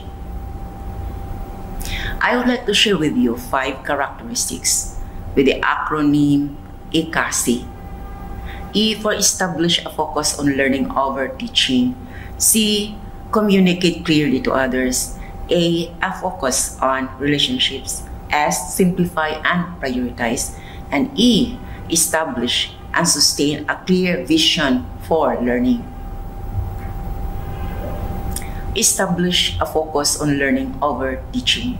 The main goal of any school is to help each student learn and do well. Because of this, the building was made, the adults were hired, and the supplies were bought. To make sure that every student gets a high-quality education, instructional leaders must look at how well students are learning every day in the building. They have to do learning walks often to see how well students are learning across the building.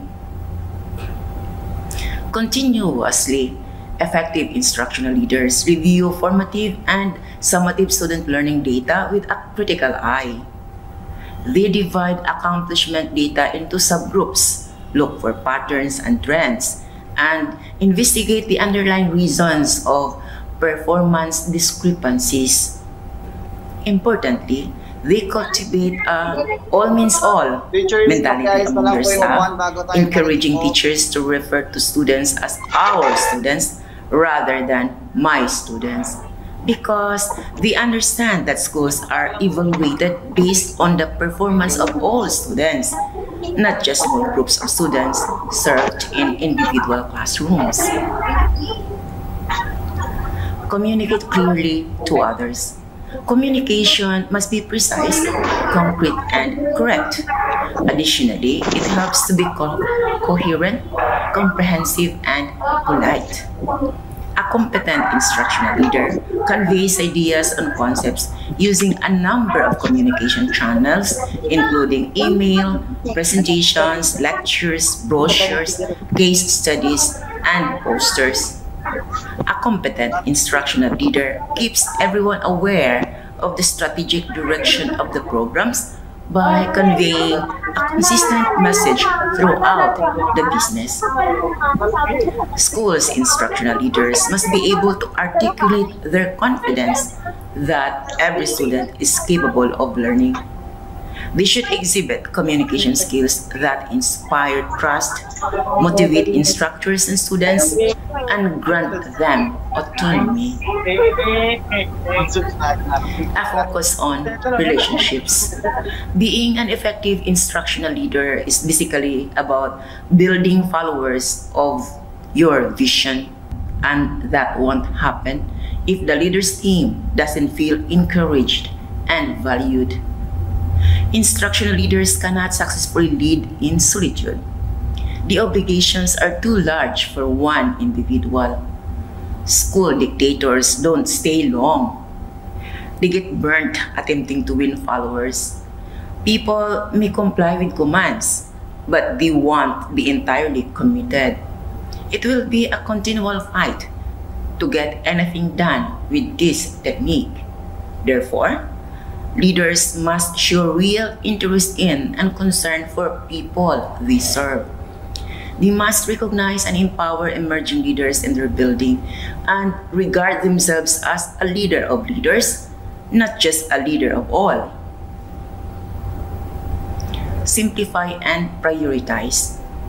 Before introducing a new project to the staff, successful instructional leaders evaluate the value-added quality of any current initiatives in relation to the improvement of student learning outcomes. Change for the sake of change leads to disasters and should be avoided. One of the most devastating indictments of any educational system is the number of programs that have been allowed to languish for years despite being less productive and parasitically wasting staff time. Effective instructional leaders have to let go of the notion that teachers can effectively manage many initiatives at the same time. They recognize that assigning priorities and simplifying expectations reduces teachers' uncertainty and hostility regarding the emphasis of the task. This enables them to develop and maintain stronger relationships and trust among their teachers. To be an effective instructional leader, you must stand for something while not standing for everything, and establish and sustain a clear vision for learning. Any school staff of teachers constantly seeks clarification on the direction and vision for their institution's future, a message that conveys a sense of urgency about the work necessary to realize the goal, which is one of the elements of vision for learning. Teachers must also comprehend how and why this vision will function and be motivated to do so. To do this, the instructional leadership team should collaborate on developing the details for implementing the vision. Because of this, there will be shared accountability and ownership for the job among the teaching force, increasing the possibility that the vision will materialize. I have just finished my presentation on instructional leadership for effective teaching and learning. I would like to close it with a few thoughts. Instructional leadership begins when teaching and learning is at the center of school improvement agenda. Build instructional leadership teams and consider the qualities you look for in building ILTs. If you haven't had ILT yet, start today. Also, if you aspire to improve your instructional leadership, try the 10 strategies as follows.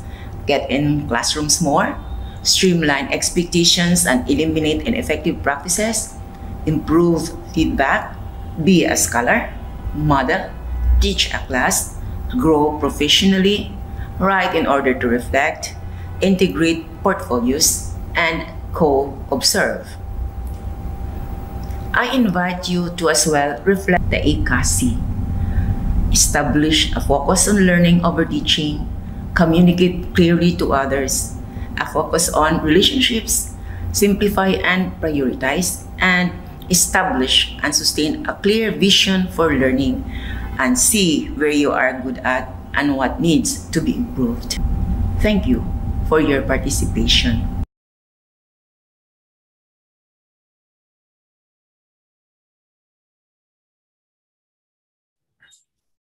Thank you very much for the video. And now we'll head to the Q&A session with Dr. Anita.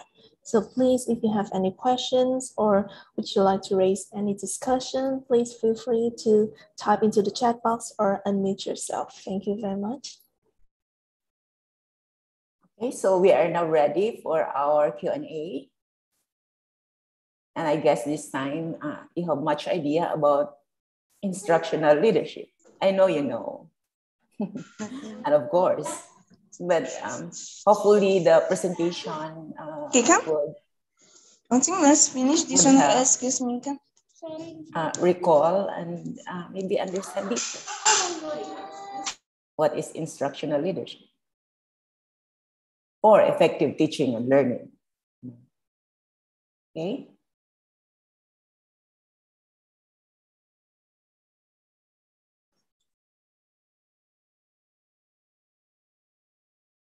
Okay, so maybe may I say something about instructional leadership, Ms. Chow? Okay, see, a while ago in the first session, we talked about educational leadership. And now we are talking about instructional leadership. I guess we need to articulate the difference between the two leaderships.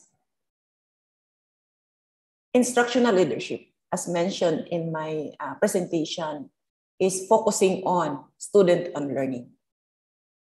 I mean, teaching and learning, particular teaching and learning. It is putting the student the center.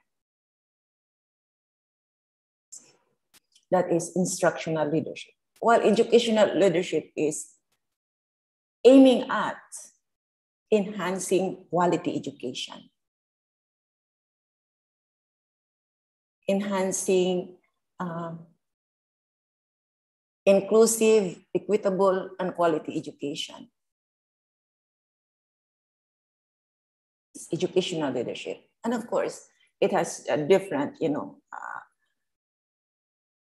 I would say factors to consider to be able to enhance quality education. Whereas instructional leadership is narrowed to a particular aspect of educational leadership. So we focus on instruction. We focus on teaching on the part of the teachers and learning on the part of the students. If I would like to put it in a simple term, instruction is, instructional leadership is centered on student. Instructional leadership aspires to change students, to form students, to make the students better. By doing it, it aspires change, to change students from not knowing to knowing instructional leadership.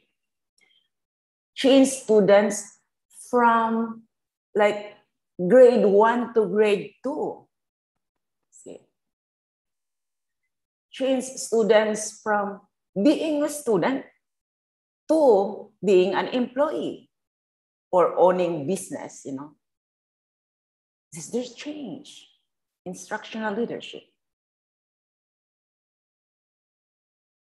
Why? Because instructional leadership believes that learning changes. When we measure, we gauge that students learn, our indicator is that students change.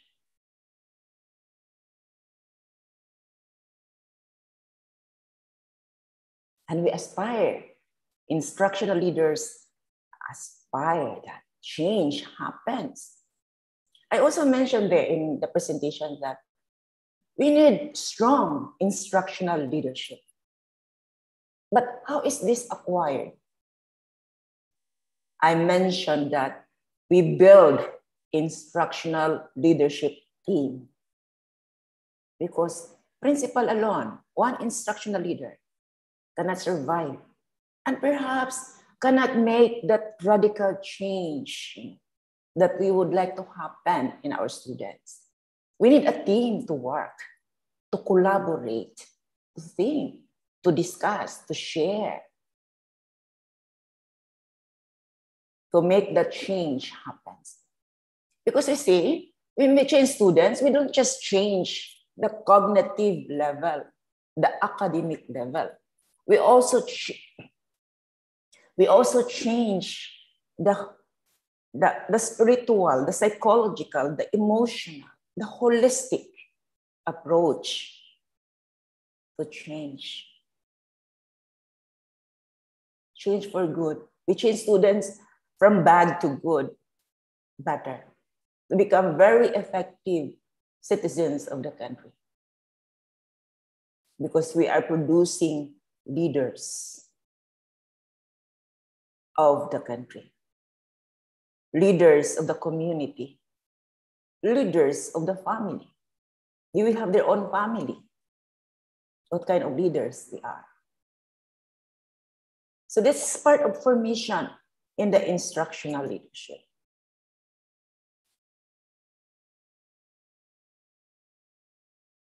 That's why I started from educational leadership down to instructional leadership. This is the core now.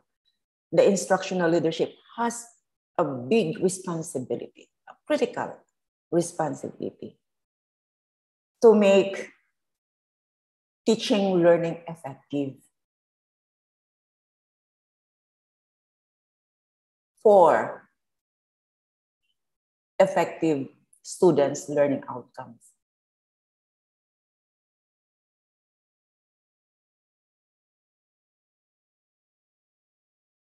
Okay, so I hope you have also deepened your understanding of instructional leadership. And here we go with our questions. Ms. Chow.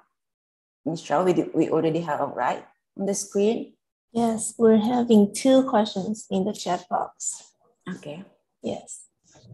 So the first one is, what do you think is about student autonomy? Okay, very interesting question. Chankia Finn. Now, we speak of student autonomy. We are referring here that students have their own minds. Students have this independent thinking. Students have this critical mind. Students can make decisions And the decision is a good decision. Student autonomy. So we give students a space to develop that kind of autonomy. Responsible decision-making, using critical mind, independent thinking. I am not saying here that by independent thinking, the student won't collaborate, that the student won't participate.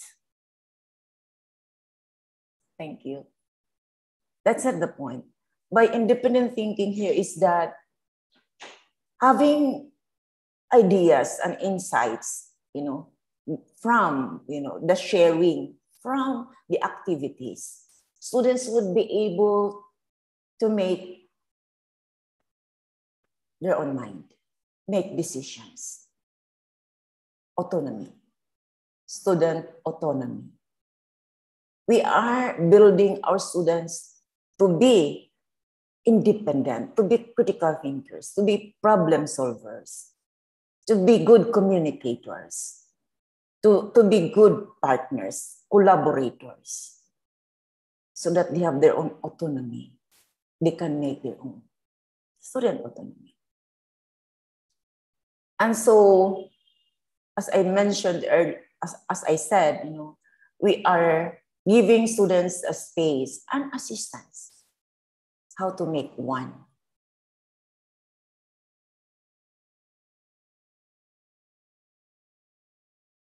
Of course, in the classroom, it's a learning process, and we're helping students building their self-esteem, unearth their potentials, so they can manage their own. That you don't need to tell your students, do your assignments. You don't need to tell your students, don't be absent. Come to class on time. If the students have that sense of autonomy, the students are able to do it themselves without telling. Student autonomy.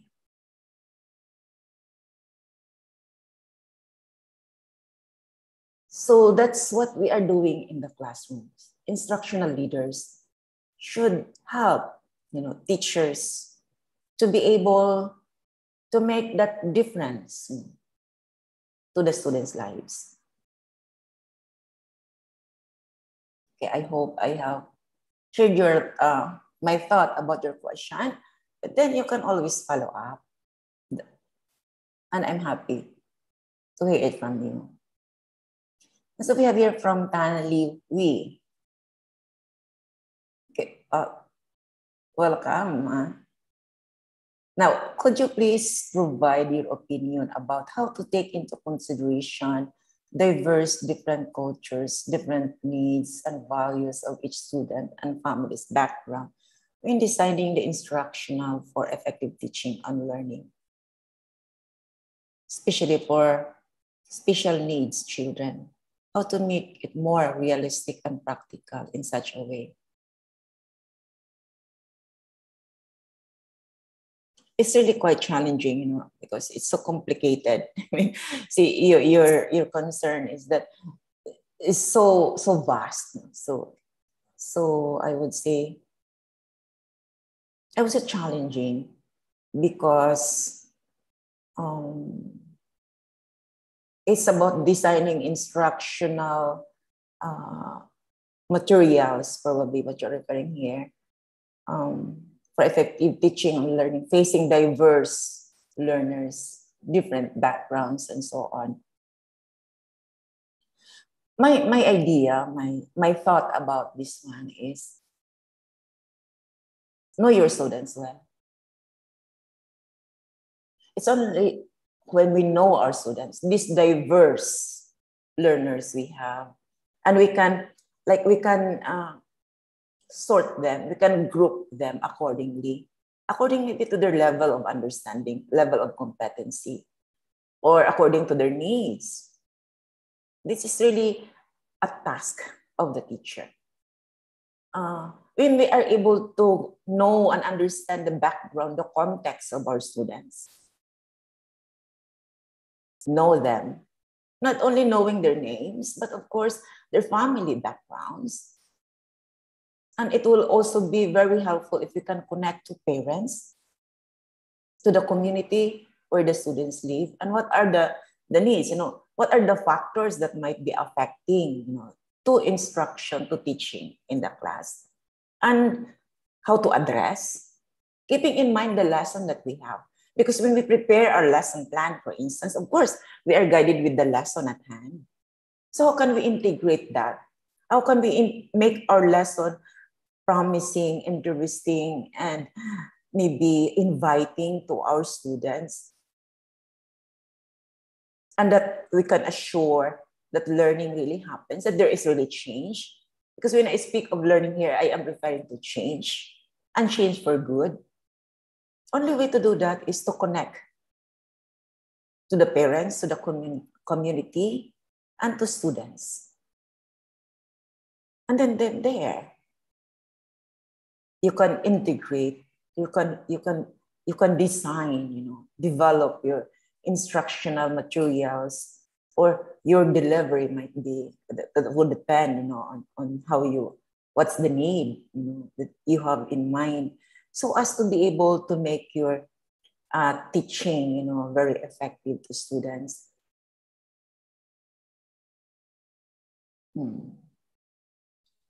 Now because we have the diverse needs, those students who may have really like special needs, but for the students who have the special needs, that's maybe another area where you have to develop, or design your materials, your instructional materials. So it depends now on the kind of special needs your children or your students have, that you've got to really be connected with your students, know their level of competency, and start there. We don't just stay where they are. We would like to lift them. But maybe lifting them will be done gradually. That would depend on the needs of the students, the level of the students. But the point is that there is change, and that's what matters most. We can accelerate change maybe when the students are more ready. But it's a kind of scaffolding. Learning is scaffolding, especially to special needs children. So realistic and practical, I guess it will only be realistic and practical, realistic because your instructional materials, or maybe your delivery, whatever is that, will be realistic ones. They speak on the level of the students. They speak on the needs of the students. Then the students can connect, can relate, and can understand better. And of course, when we speak of practicality here, we will talk about the best way, to approach the problem. I mean, the best way to do it. You can manage it. You can sense, the practical way of delivering it. Is it using visuals or like pictures, images, or is it using video, or is it using a tape recording? That would depend again on the topic that at hand, and the content, and what you would like to achieve in that particular lesson. It will boil down to the objective. What are your objectives? Because at the end of the session, you're going to gauge whether your objectives are met. Okay, thank you so much for that. Candy Wee, very good question. Okay.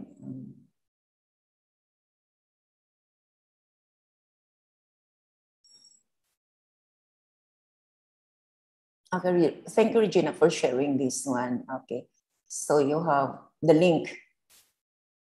Thank you for sharing the link on learning how to deal with kids having special needs in a diverse world. It's great.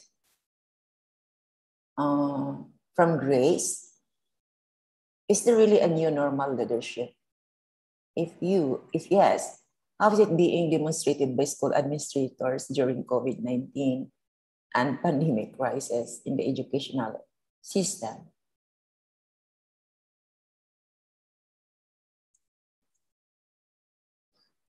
Okay,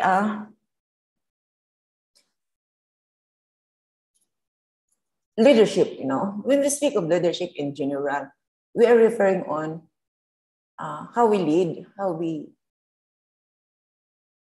I would say, how we conduct, the organization or the school. What is it that we are using? What strategies, what practices, what new innovative ways are we doing to be able to lead through, the school or the organization? The question here is that, is there really new normal leadership? I agree, yes. Otherwise, if there is none, then school will collapse. But since we are ongoing, we are keeping up, so there must be that leadership. And I think I mentioned in the first presentation, that it's really a combination. It's a combination of, we cannot just say one kind of leadership. It is a blend or a mixture of different kinds of leadership. But the best, not the best, but I guess the prominent one is relate leadership. I mentioned that educational leaders connect to parents, to students, to teachers, emotionally. And so that educational leaders are able to communicate to stakeholders in a manner that is, I would say, motivating, inspiring, and encouraging. And also like proactive leadership, doing what is best at a given time. This is pandemic time. What must be done? What should we do? At the same time, it is a distributed leadership. You assigned, delegate, I would say, not assign, but delegate responsibilities. So that during the pandemic, the leader, school leader, education leader, delegates to the teachers the responsibility to be able to deliver the lesson well to the students. And teachers were given the freedom to prepare and to use the methods that they think good and effective.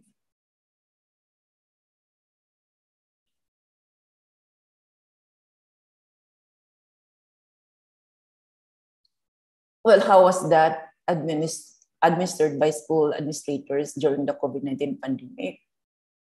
I think one is using the, I would say, remote classes, online classes, That's the demonstration of the kind of leadership we have.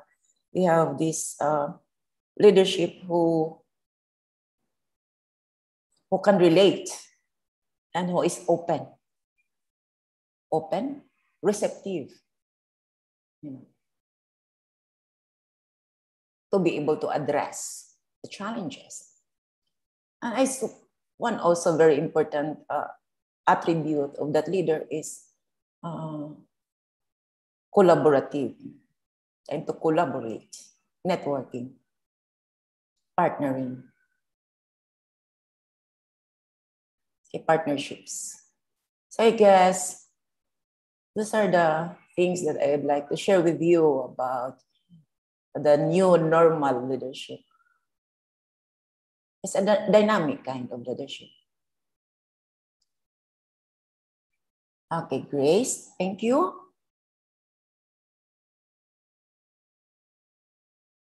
Okay. Mm-hmm.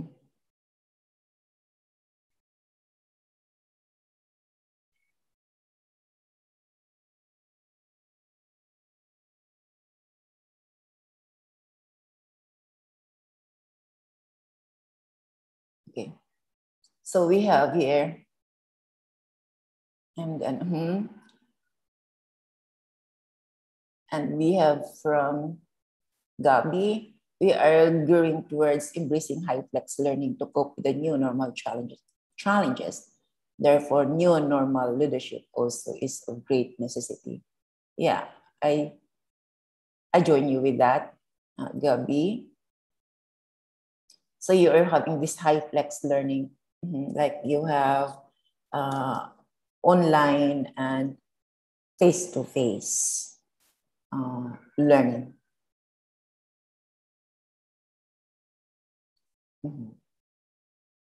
And that's a new normal leadership. True.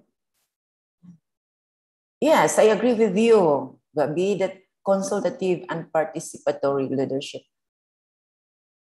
I think I mentioned the previous presentation about this consultation with the parents, stakeholders and community, consultative kind, and then participating, let them be part of the school endeavor.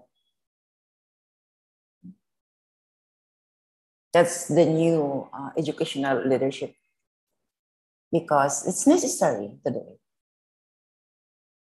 It is a must.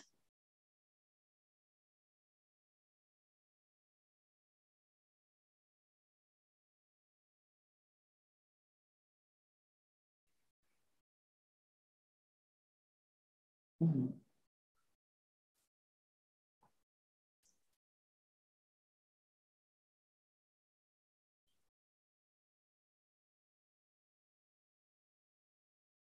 Okay, so we have one more here. Why is instructional leadership important in an online classroom?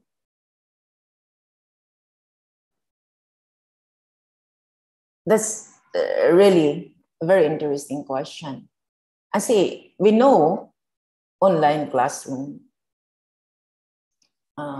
We know well that there is somehow a lesson gap, gap of learning in online classroom because of so many factors. One is internet connection, another one is accessibility of materials, and maybe another would be students are passive, they won't care about learning.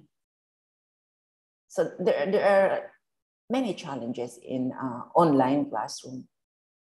So instructional leadership is really very, very important there. As I said earlier, when we speak of instructional leadership, our focus is on the student. Student is the center. How do we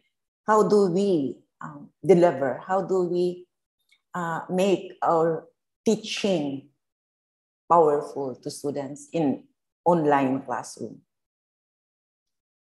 So instructional leaders should be able to monitor, should be able to assess, like what's happening in the remote classrooms.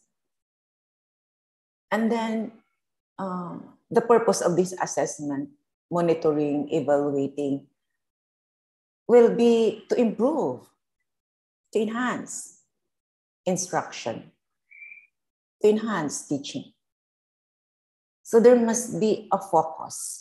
That this is why instructional leadership is very, very important. We cannot just leave teachers unattended. We should be there to assist our teachers, to help teachers achieve the goal. Now, how do we help that? We provide teachers training. We provide teachers IT support.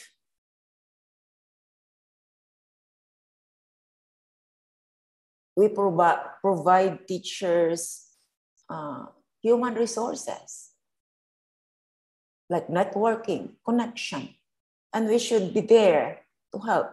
We let our teachers feel that we are one with them, that we know their journey, and that our teachers know the journey of their students.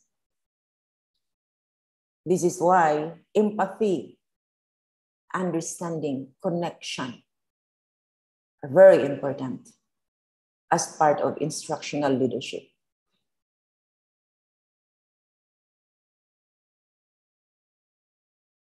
So again, instructional leadership is really very important in an online classroom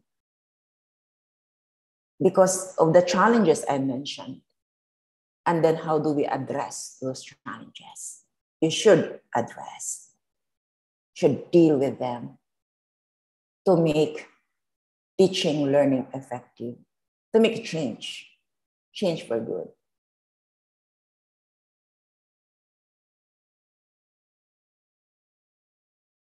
Okay, thank you. And now we have Karen Viola Pangilisan.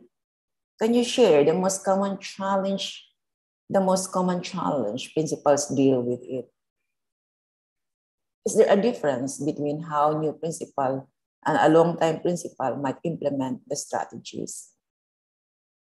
Really very, very interesting. 2 questions. The first one is, can you share the most common challenge principals deal with? I guess this is speaking during the pandemic.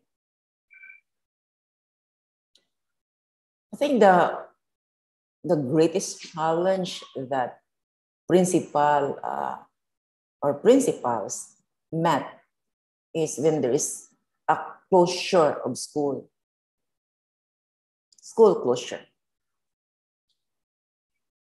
And that was really forced. Principals were not prepared. There were no precedents about it, not even thinking about it. That was a big challenge. And how did the principals deal with that challenge? It's a long process, but done maybe shortly. I guess the principals need support from teachers, support from parents, support from community, support from top leaders. Need support. Principals need support. And then, how is it done? Then there is a collaboration, networking and collaboration. And finally, there is this remote classes to address that challenge. It took time, but it was done. Education continued. That was great. But we know that the principals were burned out in the process as well. Aside from the fact that trying to evade from virus infection.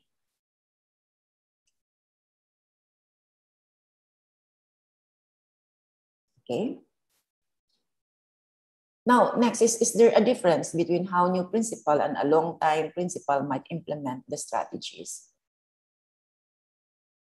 I would say definitely yes. There is a big difference. with the mindset, the new mindset, and this already traditional mindset. But you see, there is this experience that matters as well. We have this, the experienced principal, for example, long-time principal, had already a bigger picture, a huge picture. They say about the thing. And maybe there is already a ground. So it has this sense of already kind of tested experience, not necessarily like that kind, like the coronavirus, but from experience coupled with what's happening now. And probably there will also be a networking, established networking. So that this long-time principal can easily, connect and do things, and plan. Whereas we have this new principal, it's really no matter how ready is that new principal, but it's really a huge challenge because network maybe is not yet that built, that strong, and many things to learn. But I am not telling that the new principal cannot do it. It can. It depends now on the kind of leader he or she is. But it is more challenging for the new principal and the old principal. But the outcome is the same. They may change. They decided. And things went out good.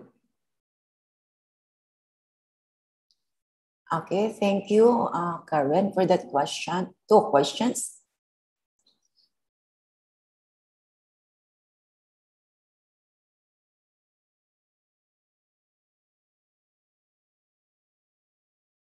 Okay. And Butch, thank you also for joining us. And I'm glad that our session makes a difference.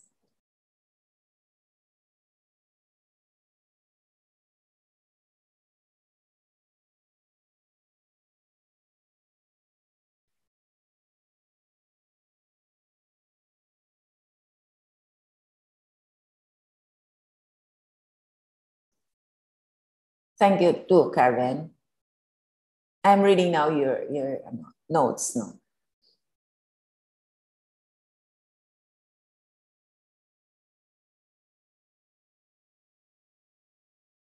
And thank you to Himarani. Welcome.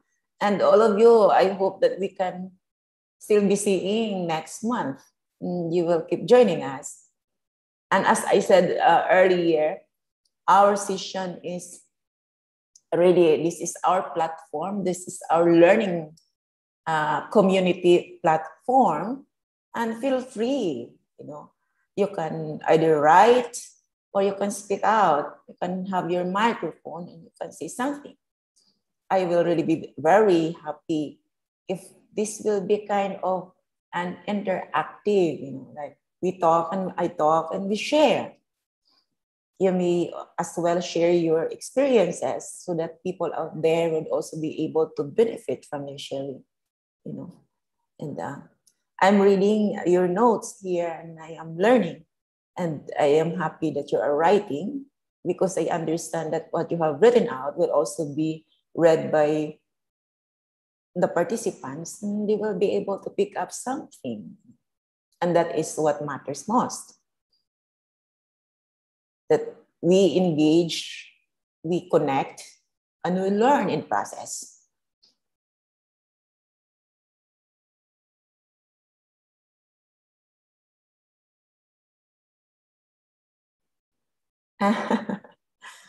Oh, Karen, so my daughter has invited you, Karen, Beverly, and thank you for joining. And yes, see you in the next series. And also Josefina, Farmi, thank you too for joining and welcome. I would like to welcome you all for, spending your time, taking time to be with us. I know that you also have your own appointments, you have your own work, your own responsibility perhaps, but then you take time. And that's really very great. I find it very amazing. And we are pleased of your attendance.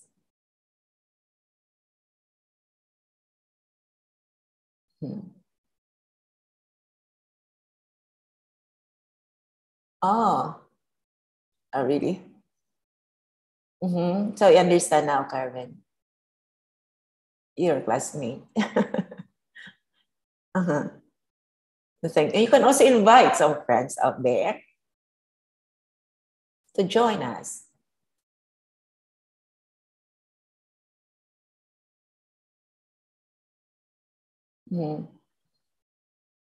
Okay, also thank you, Noma Nanap and Maria Lourdes Rola and Alice. Yeah, thank you for writing and telling us. And I really appreciate your joining us. And hope that this session really makes sense and helps in building ourselves as professionals and as people.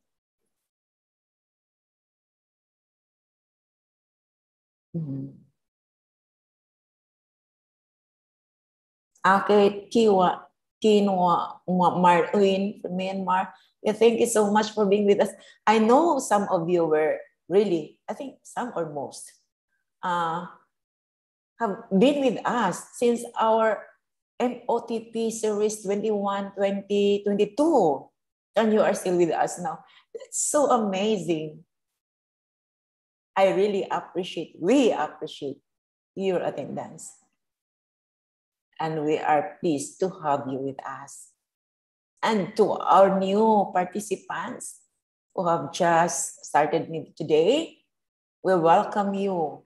And we look forward for your interactions and sharing both your ideas and thoughts as well as your experiences. Because as I said, people out there would also be able to benefit from your sharing. Thank you so much. Thank you. So I will turn over this microphone to Ms. Chow, our moderator.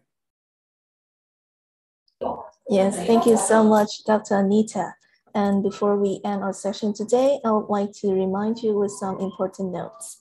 First of all our materials as well as the assignment forms are available on our program's website under the Modules 2022-2023 section, and it's also shared into the chat box. So please kindly download and save this material to your devices. Please complete the assignment on the 2 Google Forms before Monday, August the 8th.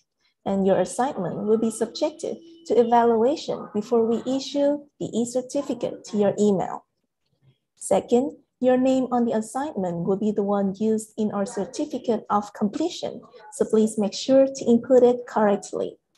Finally, please fill in your email into the attendance link for today's section. Kindly support spreading information about this modular online training program to your colleagues and friends for us to make a better impact in the community. We look forward to meeting you again soon. Thank you very much.